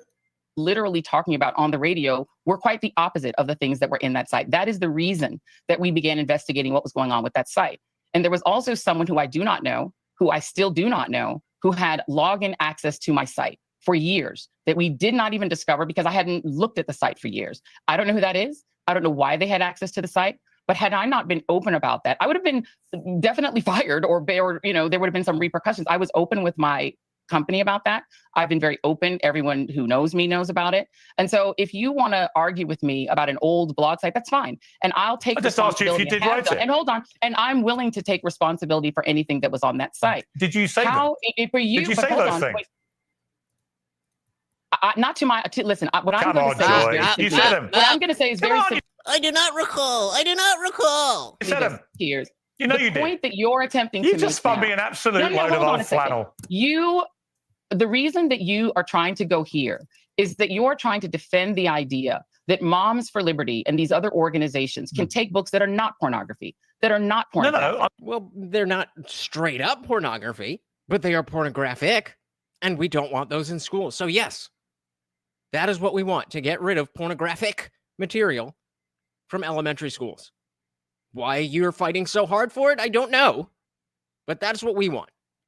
Moms for Liberty and these other organizations can take books that are not pornography, that are not pornographic. I'm just trying to see whether you like to hold people to account, and I'm just trying to ask you myself to questions about and I you being held to apologize for account. everything that was in that site, and I took responsibility for everything that was in that site, and I still take responsibility for everything that was in that site. I find anything that harms the LGBTQ community that was in that site repugnant. I apologize for it. I take full responsibility for it. But the point that I made in my conversation with the woman from Moms for Liberty is that they are making themselves the expert on books, which they are deeming pornographic, by using a site called booklooks.com, looking for words in the book that make them uncomfortable, and then smart. So if we were gonna do this with like words like the N-word or something that Equality is saying over on Rumble, that you would say that if we have a database where we can look up books that have that word and we take those books out of school, that would be a bad thing, right, Joy? You would not want that to happen. Oh, you would. Oh, okay. Looking for words in the book that make them uncomfortable, and then attempting to ban books by the hundreds. Out of interest, and so like if I was Piers, I'd be like, okay, and so explain to me what is the issue with that? Just to be clear, just to be clear. And so I asked her, do you think books, all right, do you think school children at school should have access to books in their library which involve strap-on dildos? Again, you're taking a book. Just answer the fucking question. Which involves strap-on dildos. Again, you're taking a book that has multiple subjects, and you're taking this award-winning book and dumbing it down to I just asked you a simple question. You may feel uncomfortable. And the bottom line is, these books that were published by publishers who had an opportunity to say no, looked at these books. These are award-winning books, and I think parents should have the opportunity to opt their children out. They do have the opportunity on Amazon, Barnes & Noble. What is that? Brookstone? Is that still a thing? Nobody's banning books. Just like Playboy, we're just saying not in schools, not in front of children.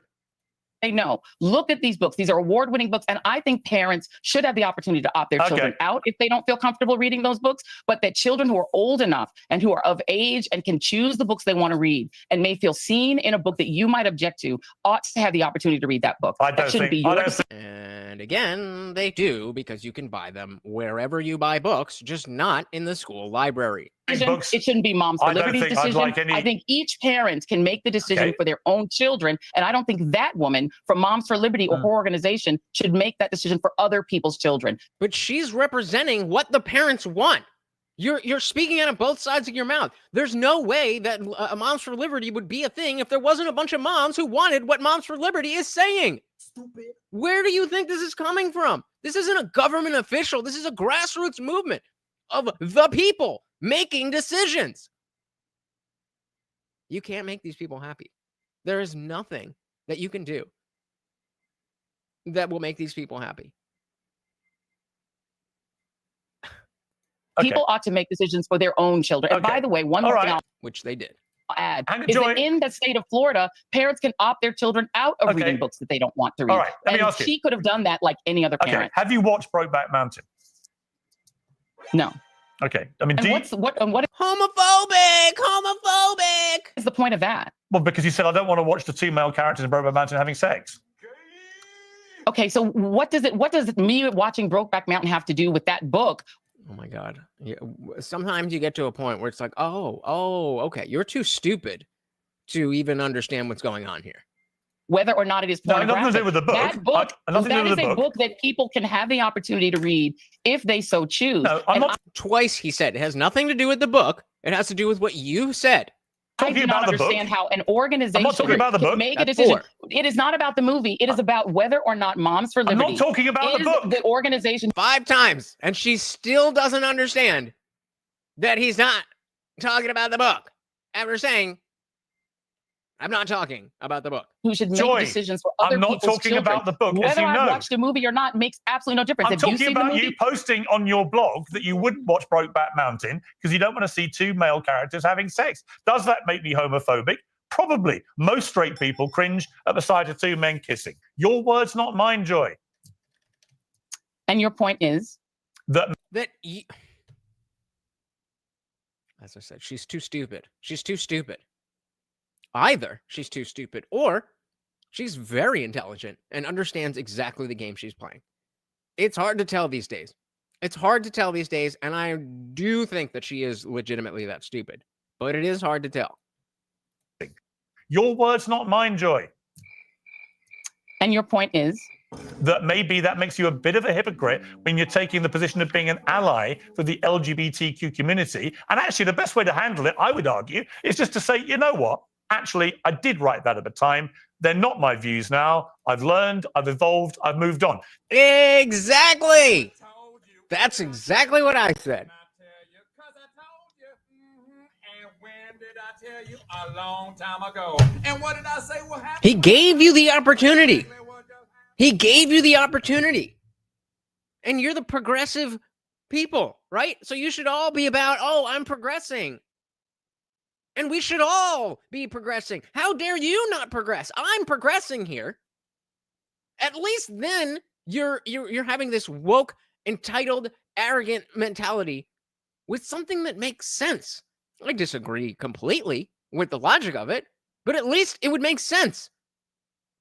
You're not making any sense. I did write that at the time. They're not my views now. I've learned, I've evolved, I've moved on. I think that look was her realizing, oh, I should have done that. I did write that at the time. They're not my views now. I've learned, I've evolved. Right there. Oh, you can do that? You can change your opinion? Oh my goodness. Any film said, line from the movie The Hangover, you are literally too stupid to insult. Thank you. What? Actually, I did write that at the time. They're not my views now. I've learned, I've evolved, I've moved on. Trying to pretend even now that you didn't write it is preposterous. And I think you know that. The bottom line is what I've said, and I will say it again, is that I take full responsibility for everything that was on that site. I'm deeply apologetic for the things that were on that site that hurt people, and I take responsibility for it because it was my site. And that's the end of that. And my views, as you know. That's the end of that. Well, that's the end of that then, guys. I guess that's the end of that. Hurt people, and I take responsibility for it because it was my site. But you don't. You don't. You're saying you take responsibility, but you're saying you didn't do it. That's speaking out of both sides of your mouth. Again, you can't eat your cake and have it too. Is it your responsibility or did you get hacked? Because if you got hacked, it's not actually your responsibility, even if it is your site. So either it is your responsibility or you didn't say those things. It cannot be both. I'm deeply apologetic for the things that were on that site that hurt people, and I take responsibility for it because it was my site. And that's the end of that. And that's the end of that. Yeah, I said, I take full responsibility, but also deny. Views, as you know, and as I've said on television, on air, are quite different from the views that you just read. And that's the end of that. Okay. She had to say that twice. That's all there is to that, and that's the end of that. It's the end. Is it though? Because we still believe the same thing we did before you started talking. Vision on air are quite different from the views that you just read. And that's the end of that. So again, then the only logical conclusion from that is that, oh, when you were on TV, you were lying. If you said this thing when nobody was watching, and then you said this thing when you were a main host on TV, and you're saying these things don't match up, why would I believe that you mean this one more than you mean this one? That don't make no sense. Okay. Let's just end with this. Not everyone was upset when you were fired. Plenty of those white conservative men that you like so much seem quite happy. Let's just take a look at this clip. Joy Reid, probably the nastiest figure on MSNBC. The most left, the most vicious against conservatives and white people and men and all the rest. She has just been canned, fired, kicked to the side of the road. Her show is over. This saddens me a little bit because I did not yet have the opportunity to go on it. I am celebrating that there is no longer a market for her disgusting product. That's what I'm genuinely happy about. Yep. And I don't know. Put one in the chat if you have already heard that Colbert is canceled. There has been a major shift. Her show. Or put a 2 in the chat if you did not hear. If this is news to you, put a 2 in the chat that Colbert is canceled. And shows like her show no longer have value. And that's not just because of Joy Reid's favorite villains, you know, the evil white man or the Christians or the conservatives. It's because like no one watches her show. So Joy, I've actually got Michael Knowles waiting in the wings. Great. Is there anything you'd like to say to him? No. What did you? I bet he's got a lot to say to you. I'm gonna try. So Box saw it. I'm gonna try to find. I did a video on it on TikTok. I'm gonna try and find it. But yeah, it's you know, the Democratic establishment is crumbling. Well, he said, I think Michael Knowles is a pseudo-intellectual and a pussy worshiper, but he's spot on concerning the race lady. I completely agree with that top to bottom. Anything you'd like to say to him? No. What did you make of his critique of your show? Well, I mean, the reality is that obviously people watched the show, and obviously that's the reason that the show was on for 4.5, nearly 5 years. So if he didn't like the show, I guess, sorry you didn't enjoy it, but I really am not that interested in his views on it. Okay, well, we've got Michael there. Michael, anything you want to say to Joy? Yes, wonderful to be here, Joy. Very nice to. Before we get to that, let's take a little trip with my TikTok. One of these days, you guys are going to realize that TikTok is the shit. But until then, I'm really trying not to get into politics on this page. Check my YT for that. But this is cultural, and it's on TV, so it fits. This was from a video, a bigger creator talking about how, crooked, there we go, about how the Colbert, or not even, I don't even know what show he's on, but Colbert is getting canceled and that the Tonight Show might be next. And then I said something along the lines of like, he's screwed because he's getting $12 million, as this comment says, a year to be on, I think it's CBS, right? But you're not going to make that much money doing podcasts unless you actually get viewers. And I don't know, maybe I'm just deep in the annals of the online political world and I don't know what normie people are into. But I don't think that people are going to tune in to a Stephen Colbert podcast. At least not $12 million worth of views. Point being, he doesn't do 12 million worth of content now. They just put him on TV and he's got the weight of, you know, the whole structure behind him, which is why he can make $12 million. But if he's going to go out on his own, clearly we can see the Don Lemons of the world and the Tucker Carlsons of the world who are on mainstream media and then had to do their own thing and go by their own, the weight of their own content. Even if you want to compare Chris Cuomo and Don Lemon, who were literally on the same show. Like Chris Cuomo, I mean, you know, I don't watch his show, but he's doing his thing. Where's Don Lemon? Donnie boy, what you doing? I legitimately don't know where Don Lemon is or what he's doing for money. I mean, he ain't broke. I'm just saying, like, point is that you, when you're on CBS, CBS decides you're going to get $12 million. And then we see what the views are like. In podcasting, you get $12 million a year if you earn $12 million a year. And that's it. I've said this before. So, yeah, that is my take on that. And it's not looking good. It's not looking good. Now, I think of all the late night hosts, given that Colbert used to be Colbert, if he was willing to return to that, even, you know, as a fake Republican, I think that could work, especially with this split in MAGA now. There is a space there to make fun, you know, to pretend to be a conservative and be that over-the-top conservative, just like he was with the Colbert Report. But You know? And someone commented on that video that like they've seen Don Lemon doing TikTok lives, and they're like, "Oh shit, I forgot that I seen that." Like, you know, you scroll through, and sometimes it'll be a live thing of you know, a guy selling a motorcycle, and then you got Waze selling some, some security cameras, and then some chick selling crystals, and then Don Lemon. It's bad. It's bad. Michael there. Michael, anything you want to say to Joy? Yes, wonderful to be here, Joy. Very nice to meet you. And I guess I would agree with Joy's take. People watched the show in the past tense, and now there's no longer a market for that absolutely vile content. And I think that's good for the culture broadly. And now we can all chat on Piers' show. Joy?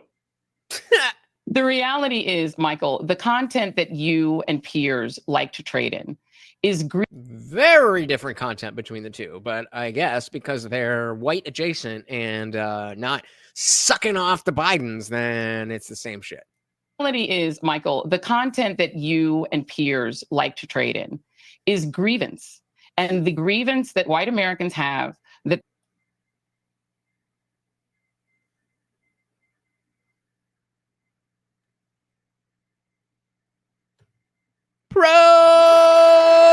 Projection. That is wild. For Joy Reid to criticize someone and saying, all you do is travel in grievance. That's all you ever talk about. Bitch, that's you! To trade in is grievance. And the grievance that white Americans have that they have to deal with. I'm not American. Diversity, that they have to deal Joy, with. this isn't a grievance. I'm British. Love America. And by the way, white grievance. Right? He's like, this ain't a grievance. I'm celebrating.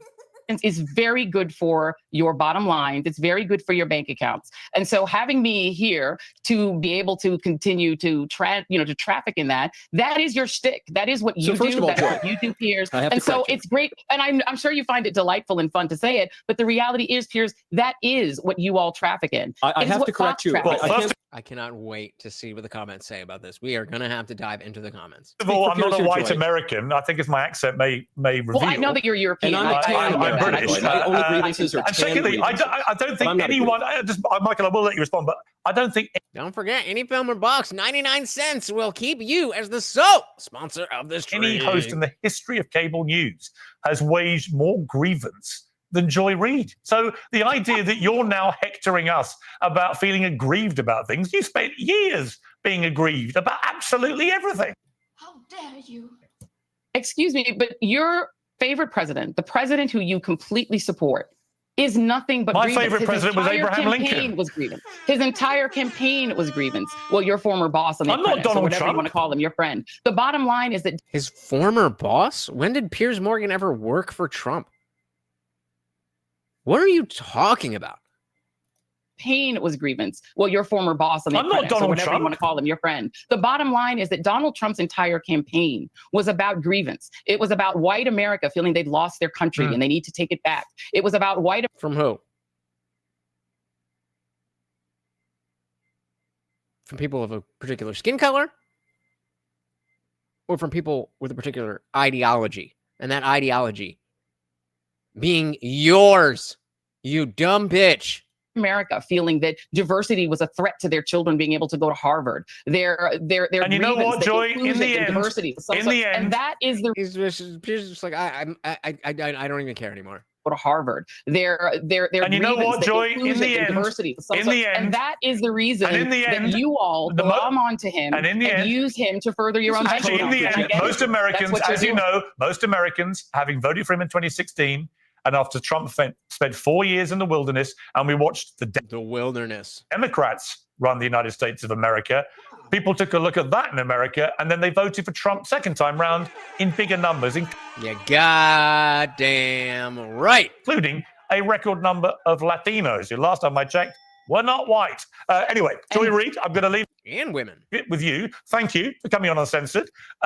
Next time, I'm sure we can move on from the stuff we've talked about today and have a more current debate, perhaps, about other issues. But I appreciate you coming on and facing the music, and it's good to see you. Thank you very much. Well, let me come. I've got Michael and Nina. So before we get into Michael and Nina Turner, I figured let's take a peek at some of the highlights from Joy's illustrious career and why she is so beloved by people like us. Turner. But I appreciate my haters as well, because hating is it's a type of fandom. I mean, she ain't wrong about that, but like, we legitimately hate you. Here's everything you need to know about the firing of star MSNBC host and outspoken Trump critic Joy Reid, who, according to President Donald Trump, should have been canned long ago with everyone else who works there. Reid has been a fixture at the left-leaning cable news network since 2011 and began hosting the weekend talk show AM Joy in 2016. The very next year, she was forced to address a series of decade-old posts on her personal blog, The Reid Report, in which she expressed disgust about men kissing and gay marriage. She initially claimed she had been hacked, but finally apologized a year later in June 2018. MSNBC stood by her side throughout the ordeal. I genuinely do not believe I wrote those hateful things, because they are completely alien to me. But I can. Stupid. Are they alien to you, or what you're saying right now alien to you? You definitely understand, based on things I have tweeted and have written in the past, why some people don't believe me. The scandal. Okay. Fair enough. Fair enough. If you're acknowledging that there is real reason to not trust you and not believe you, then fair enough. That puts it on everybody else who believes you. Marked the beginning of a rocky tenure at MSNBC, with the host racking up a series of cringe-inducing on-air controversies. In 2020, Reid mocked police officers who declined to get the COVID-19 vaccine. So for putting Americans in danger, officers and unions who are fighting against vaccine mandates, which essentially means fighting to make the public sick, are tonight's absolute worst. Yeah, who cares about freedom? Who cares about liberty? Who cares about my body, my choice, right, Joy? In 2022, she compared Floridians fleeing the Sunshine State in the wake of Hurricane Ian to waves of illegal immigrants crossing the U.S. border. Be careful about attacking people who have to move to save their own lives and safety, because you never know when it's your people that have to move, when it's your people who have to migrate, when it's your people who have to get on that road. And yeah, that's when I actually have dog training work to do. That's when I'm actually outside. That has not been the case. 2024 claimed that Republicans were voting based on, quote, racial animus. They're increasingly, from the Tea Party on, they're voting on race. They're voting on this idea of an invasion of brown people over the border. The idea that they can't get whatever job they want. A black person got it, therefore drive all the blacks out of the colleges. In the lead. What? Those are... let's just let it lie. I trust you guys to see how retarded that was. Get whatever job they want. A black person got it, therefore drive all the blacks out of the colleges. In the lead up to Donald Trump's second term in the White House, Reid condemned the white Christians who supported him in the Iowa caucuses, claiming they want non-whites to bow down to them. None of that matters when you believe that God has given you this country, that it is yours, and that everyone who is not a white conservative Christian is a fraudulent American. Later that year, she claimed on TikTok that black people would look real weird for not voting for former Vice President Kamala Harris in the November election. You want to look, bro, how the fuck was that bitch really our vice president? She was a heartbeat, and not a very strong heartbeat, away from being the leader of the free world. Real crazy being on the other side of that line, particularly as a person of color, but really as anyone who claims to have any connection to the culture. Then why bring up race? If you're going to say anybody who votes for Trump, you're going to whatever you're saying, then why say especially black people? And then you go on Piers Morgan and be like, you racialize everything. And she argued that Harris voters should avoid Thanksgiving dinner with their Trump voting relatives. Well, here's an alternative thought. Make your own dinner, MAGA. Make your own sandwiches. Wipe your own tears. Troll amongst yourselves with Elon and leave us alone. You're the only one crying, bitch. Well, I said she still thinks it's the 1860s. No, she wishes it was the 1860s, because then she would have a lot more, what did she say? Race hustling stuff to traffic in. In December, Nielsen Media Research revealed that Reid, who earned a lofty $3 million annual salary, had lost almost half her viewers since the election, with MSNBC as a whole seeing a whopping 53% drop in primetime viewership following the November 5th outcome. After network president Rashida Jones left MSNBC in January 2025, Rebecca Cutler was tapped to helm the struggling network, where ratings have consistently trailed behind Fox News. Roughly a month later, Reid's show was canceled. President Donald Trump wasted no time reveling in the news, claiming on his Truth Social platform that MSNBC should pay vast sums of money for the unpardonable sin it has done to the country.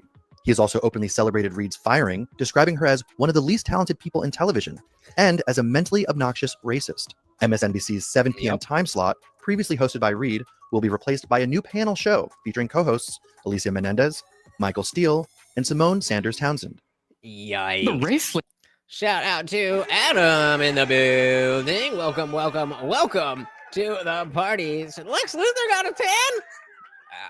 Yeah, been baking in the sun. Welcome, welcome, welcome. We also got our boy Matthew Kings. I cannot stand this woman. She's a professional victim. It's hard to be a victim when you're on the top of a few percent of wealth, or the top few percent of wealth. She acts like she's owned by a massa. That's what she traffics in. That's her trade. If things were to get better, she would just pretend that they're not, as she has been doing. Because she needs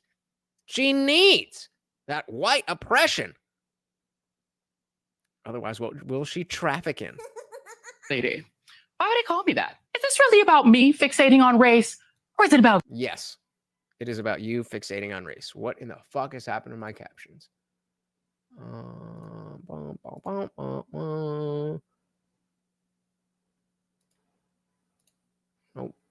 no, I want the font color to be 100%. Why do they do this? Thank you. Race lady. Why would they call me that? Is this really about me fixating on race? Or is it about you fixating on race? But Donald... Nope, but, that's a pretty strong... projection!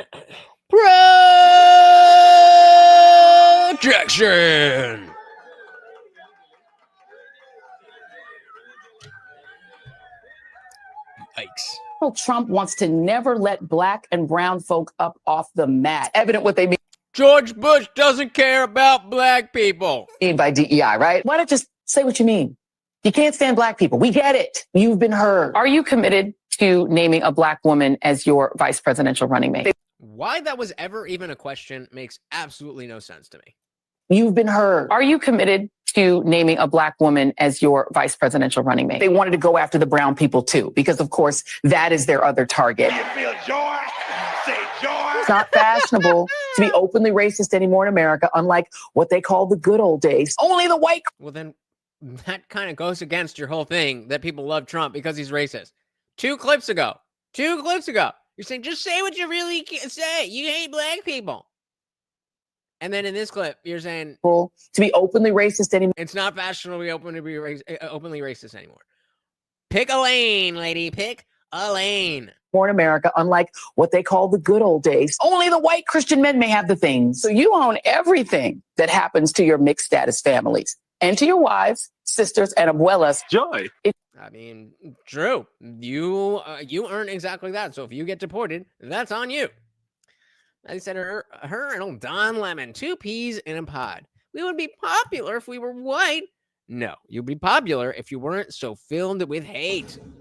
Agreed. If you are black plus anything else, you are black. Violent white nationalism that today threatens our national security.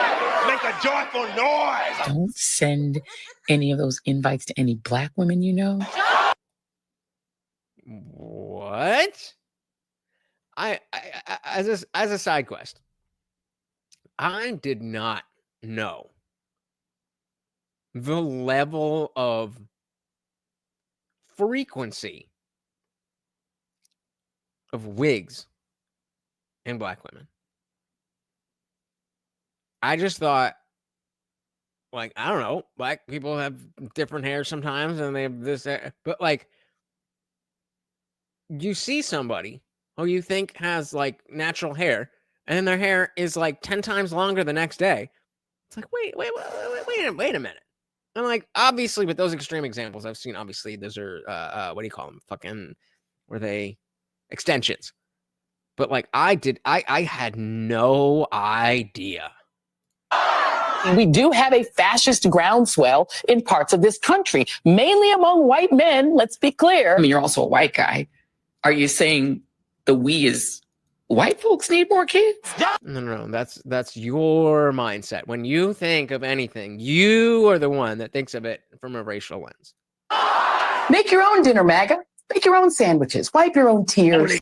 I already do. God can give that woman the kind of joy she had right there. Similarities to what happened in Germany and what's happening now in America are just undeniable. Donald Trump is acting like a Nazi, talking like a Nazi, and now posting like a Nazi. Like Trump Hitler was also viewed as a clown, a goon who would. Unlike you, you can't make this shit up. Who could be kept in line after a 4-year break to, learn to accurately quote Adolf Hitler. Right wingers were saying, get in the oven anytime you made any. This is a good example where I just thought that was hair. And then you have the audacity to complain, to present yourself like this in public and then be flabbergasted when having your freaky ass deaky whatever shit. And we're like, hey, I'm an employer and I don't like that. I'm not saying it's right or wrong. I'm just saying for you to be surprised about it is fucking stupid. Learn to accurately quote Adolf Hitler. Right wingers were saying, get in the oven anytime you made any benign comment on Twitter. Elon Musk, I guess he misses the old South Africa in the 80s. He wants that back. Yes, look. Not only is Trump a criminal, he's also someone who is arguably in mental and perhaps even cognitive decline. Unlike Joe Biden, sharp as a tack. Yes, Biden is aging. He shuffles when he walks and forgets names and makes gaffes. But he's not incoherent. Come on, man.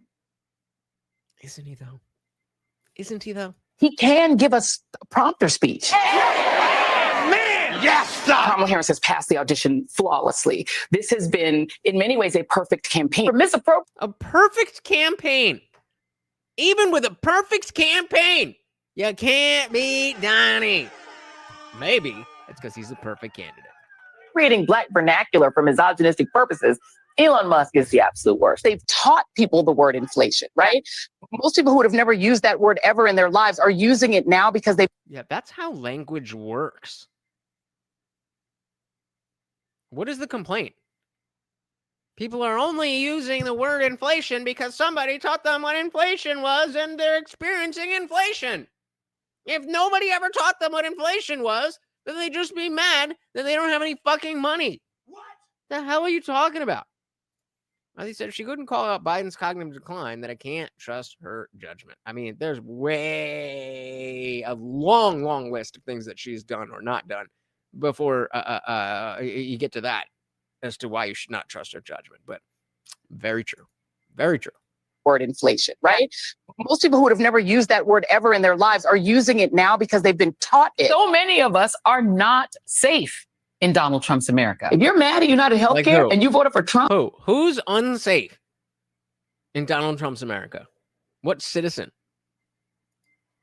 Are not safe in fear-mongering. Donald Trump's America. If you're mad at United Healthcare and you voted for Trump, you essentially voted for America to be run like United Healthcare. And you think, oh yeah, they let the race lady in. Blah, affirmative action. Blah. Well, listen. I mean, oh shit, what the hell did I just do? I mean, United Healthcare. And you think, oh yeah, they let the race lady in. Blah, affirmative action. Blah. Well, listen, let me cheer you up, okay? I got into Harvard and Yale, Vassar, and the University of Denver too, because I had a really high GPA. And so all people with high GPAs get into those schools, right? Oh, they don't? Oh, okay. Fantastic SAT scores. Let me just be clear. I got into Harvard. How pathetic is it to be a grown-ass person bragging about your SAT scores? I did pretty damn good on my SATs. But I have not even thought about bringing up the topic of how I did on my SATs to talk about anything in at least a decade. I said her weight swings are crazy. I never noticed until this edit, and that's jumping all over the timeline. You know what? I'm going to keep that one to myself.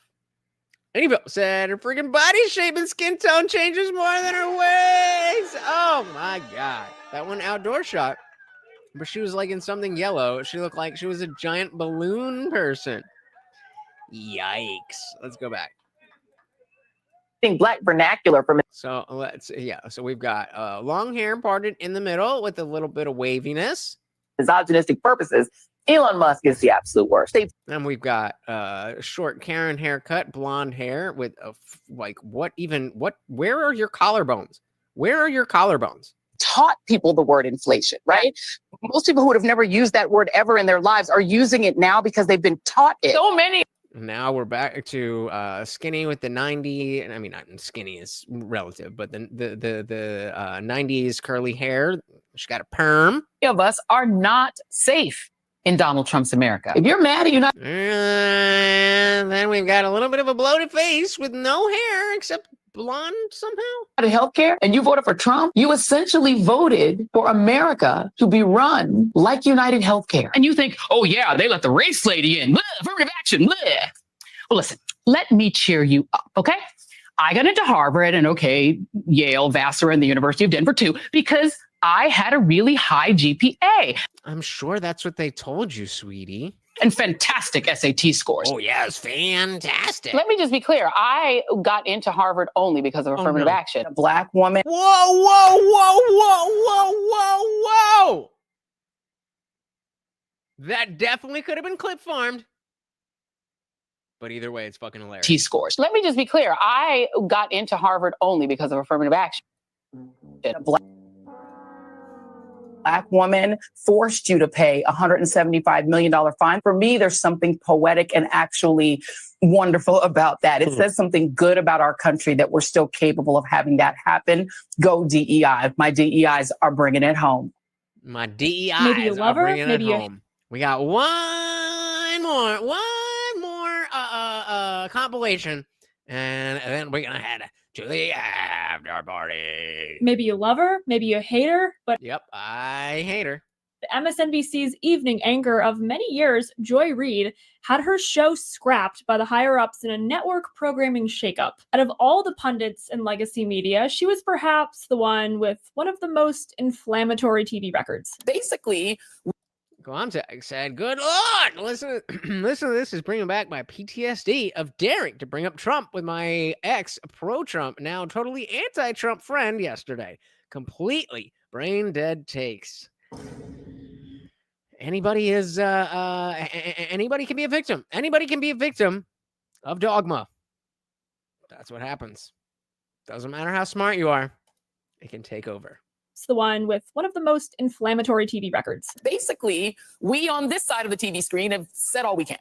We've laid out the stakes in this crucial election, where one side stands for freedom, while the other meets the textbook definition of fascism, namely a far-right dictatorial regime like Hitler's Germany or Franco's Spain or Mussolini's Italy. That was one of her favorite talking points, but her vitriol towards the other side of the aisle, since let's be real, MSNBC is Democratic media, was not well received by the nation. MSNBC and by anybody. Guys, we are coming up on that 2.5 hour mark. If you would like to keep the party raging, you know how to do it. other left-wing networks like CNN had a steep decline in viewership after the 2024 election, while Fox News gained viewers. MSNBC's primetime ratings are down by more than half compared to pre-election numbers, with the network averaging about 600,000 viewers. But Joy Reid is convinced that her show was crucial commentary. Was it though? Never said she's one card short of a full deck of racism. I would argue that she is a full deck of racism with the jokers and the jokers from another fucking pack. My show had value, and that that what I was doing had value. Oh, good grief. Does she not remember the race-baiting, dishonest garbage she spewed on air? Viewers across the country will soon be subjected to a particular show of fandom that has roiled baseball for decades, and that's the tomahawk chop. Correction, the racist tomahawk chop. A synchronized movement of the arm by Atlanta fans at home games, a gesture and chant promoting stereotypes, caricatures, and frankly, hatred of Native American people. Yes, hatred. Hatred. Not love, not community, not ritual, not tradition, but hatred. Or how she demonized law enforcement, such as police officers who were fired for refusing a certain COVID mandate. Some might argue that was closer to tyranny than whatever the heck Trump represented, according to Reid. The city's police and firefighters who were fired for non-compliance made a very dramatic exit, marching to City Hall to turn in their boots. And there was one idea she was really obsessed with, couldn't mention it enough. In America, there's a thing about both white vigilantism and white tears, particularly male white tears. Really white tears in general, because that's what Karens are, right? They Karen out, and then as soon as they get caught, it's like, Clean waterworks. White men can get away with that too. And it has the same effect, even as the right tries to politicize the idea that masculinity is being robbed from American men by multiple. Well, that's exactly what I was going to say. There's no right-wing man that is using tears to get what they want in society.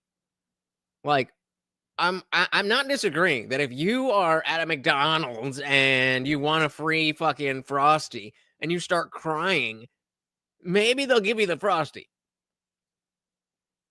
But does what she said have any relevance to the political landscape that we find ourselves in?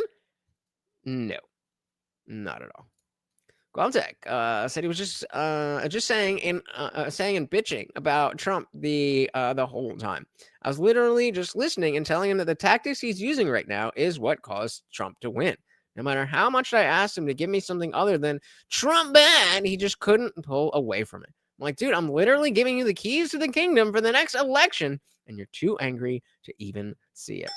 Yep. Yeah. But send him over here. Send him over here. I'll have a chat with him. I'll have a chat with him. See what's really good. Be like, if you're so confident, then I know this guy, and he would love to talk to you. I would love to talk to him. Indeed it is. Indeed it is.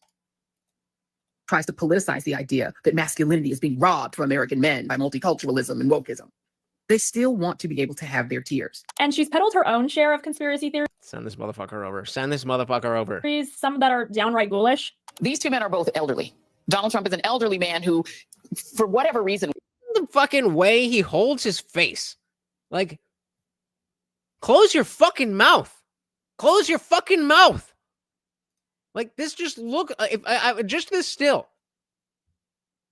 This looks like an old fucking dude. Are both elderly. Donald Trump is an elderly man who, for whatever reason, like, look, what are we doing? Was given 9 seconds to take a iconic photo op during an act. Can't even give a real thumbs up. Shooter situation. Weird situation. We'll figure that out one day.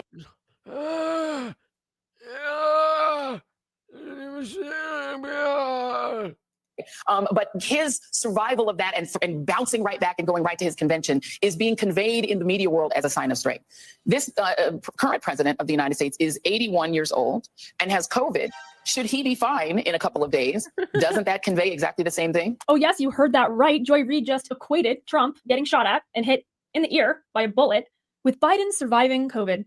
Also, what does she mean Trump was given time for a photo op after the shooting? I will entertain this question because let's see if I can find it. Somebody posted it in Discord. It's here somewhere, but I saw something. I want to see what you guys think of it because it looks shady to me. Come on, where'd it go? It looks shady to me, but I don't really know. So let's see. Come on. If I can't find it, I know where else I can put it. Was it in the disciple chat? Okay, I think I'm gonna hold on. Give me 2 seconds. Yeah. Either got it or we don't. Okay. Shout out to United, who has, how do I do this? Nope, that's not what I wanted to do. Do that.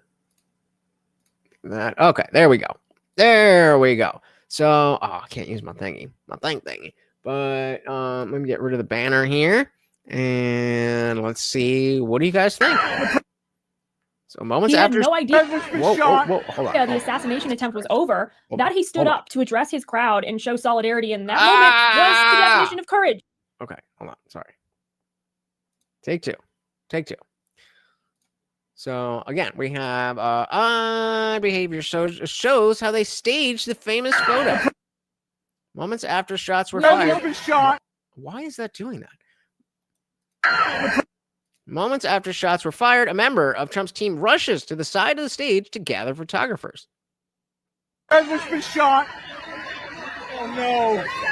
No. Either that or they're covering. We don't know. Either that or they're covering him. We love you. We love you, President Trump. We love you.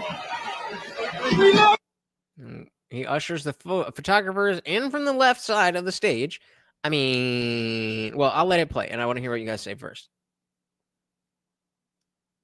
So we got the photographers coming in. Flag is lowered into position. This is the part that maybe just made me think a little. I don't know if it's the angle of the video or if they actually did move the flag, because I was trying to look at the crane thingy. What do you guys think about them lowering the flag? So I'm looking at this thing. I don't see any movement, but the flag does come into frame a lot more.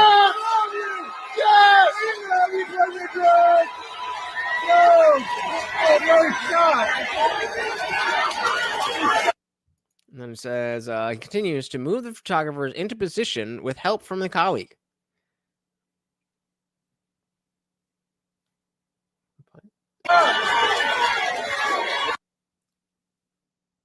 Oh, that's it.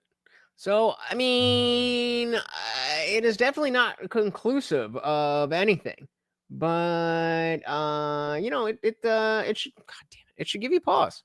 It should give you pause. What do you guys think of that? I would like to know what you guys think. Guamtech said, oh, also, I'm supposed to be afraid that I'm next to be deported because I'm a brown man, and that's what the real agenda was. It's been happening all over the place. Brown American citizens. How's it go? Here. What's your friend's name? Give me a first name or a nickname or something. I'm going to address him directly, and we'll see if we can get a conversation going.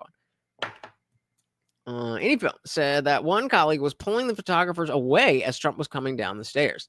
It's yeah, this video, if you scroll up a little bit in Disciple Chat, it's there. It's like just a video file, so I don't have a link for you, but join the Discord, become a member, and you can you know, you can see it for yourself. You can also just, you know, check it on Twitter. But I don't know. The flag was the thing that really fucked with me. The flag was the thing that really made me think, like, and that's there. That's exactly what I was going to say. Is it that, or is it, oh no, this happened, and we're in the midst of a very contentious election, so never let a good crisis go to waste. Could be either way. All right, Burr. I want to talk to you. I think we can have an interesting conversation. I was talking to your friend. We call him Guamtech over here. Guamtech. Smart dude. Got his ear to the ground and knows what's good. But you think that he's just, what, racist or stupid or indoctrinated or brainwashed? I share a lot of opinions and positions with our boy Guamtech. And so I'd love to have a conversation with you about those beliefs and why they are so insane. So if you're interested in that, come on through. All right, send that to him. Crowd and show solidarity in that moment was the definition of courage. We all get illnesses and get over them, even in old age. But to be shot at, are you kidding? These are the people. Yeah, so if you remember the context there, let's back that up. But his survival of that and bouncing right back and going right to his convention is being conveyed in the media world as a sign of strength. This current president of the United States is 81 years old and has COVID. Should he be fine in a couple of days? Doesn't that convey exactly the same thing? The same thing is getting shot and then standing the fuck up and saying, fight, fight, fight. No, honey, it does not. Oh, yes, you heard that right. Joy Reid just equated Trump getting shot at and hit in the ear by a bullet with Biden surviving COVID. Also, what does she mean Trump was given time for a photo op after the shooting? He had no idea the assassination attempt was over, that he stood up to address his crowd and show solidarity in that. If he doesn't, I'll just make another one. Be like, hey, you, I'll do it in Discord and be like, hey, you fucking F slur. Come on through. Look how puny I am. You're going to let me punk you? Let's go. Come on. Moment was the definition of courage. We all get illnesses and get over them, even in old age. But to be shot at, are you kidding? These are the people who say the undocumented, who they get to call illegal immigrants, like the Pilgrims had permission, which they are, to come here. have to suffer the consequences of it. But there was no permission to be had. There was no permission to be had. Who did you want them to get permission from? The people who are like, we don't own this land, we're just here. Okay, well, if you're just here and I'm just here, well, then I'm gonna set some shit up. Illegal immigrants, like the Pilgrims, had permission to come here, have to suffer the consequences of their actions, right? They made the choice to overstay their visas or come into our country illegally. So if they get deported, consequences. Yup. But you right-wingers shouldn't have to suffer the consequences of your votes? What are we talking about? You don't want to be around me because I voted for fascism. No fair. I'm coughing on you with COVID, but you want me to wear a mask for your safety? No fair. That's the tip of the iceberg for Miss Reid, I fear. Okay, let's run it back. She defended entering the country illegally and blasted those who believe in national sovereignty as bigots, said everyone who, for all sorts of reasons, supported Trump is guilty of election intimidation and interference. I'm running out of breath here. You get the picture. But Joy Reid is doubling down that her show did nothing wrong. Real journalism is what it was. I went hard on so many issues, whether it was the Black Lives Matter issues of a young baby or something else to do with race, or something else to do with race, or something else to do with race, or something to do with Donald Trump being bad, or something else to do with Orange Man bad, or something about Donald Trump. Or dad that was killed, or when we opened up people's eyes to the fact that Asian Americans were being targeted, and not just. Oh, you opened our eyes to that. You opened our eyes to that. And who was doing all of that targeting and violence? Oh, it was black people. Black folks that, or defending books that people find inconvenient, you know, that Nicole Hannah-Jones put into our spirit that we need to understand 1619 as the real founding of this country. Yes, Queen. So Adam says, the flag came down because the hydraulic line was hit when the guy was shooting, is what I heard. Possible. Very possible. I don't know. It's odd. It is odd and convenient. Our spirit that we need to understand 1619 as the real founding of this country, whether it's talking about any of these issues, and yes, whether it's talking about Gaza. And where I come down on that is I'm not sorry. There's so much there that is so wrong. But in making her entire show about Trump and how everyone who is this chick? National Review. Caroline Downey. Who's Caroline Downey? I'm not familiar with this particular lady.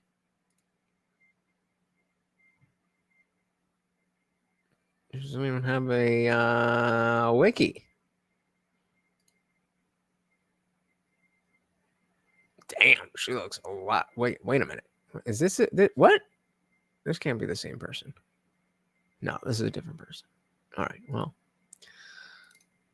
Who could possibly find his economic, foreign policy, and immigration platform common sense and appealing as existential threats to democracy, she alienated the electorate.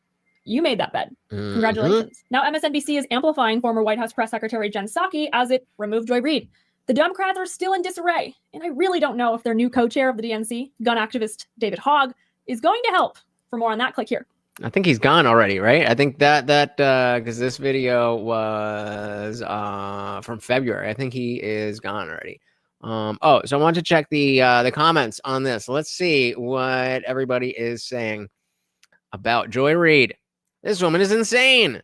She is insufferable. Joy Reid is one of the few people that can get the Piers Morgan comment section united. That says a lot. Sometimes I get upset at things my wife will say. Then I watch Joy Reid and realize how wonderful my wife is. Thanks, Joy. Joy is not the representative for all black people. This woman is weird. Same people that want you jailed for words want actual offenses ignored. Joy. Oh,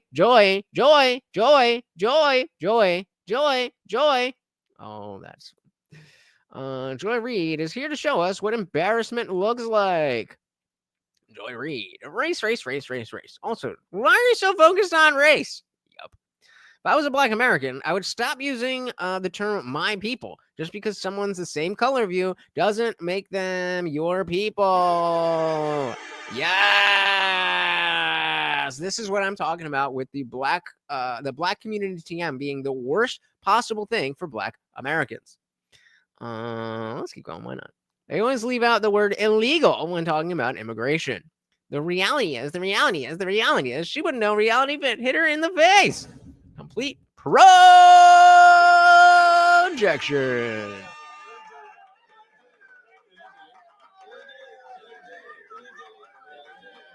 Dilly to that.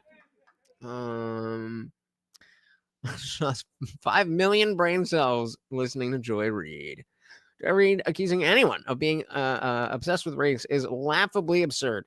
That's how she views literally every subject. As a black woman, you as a white man, they're brown every single time.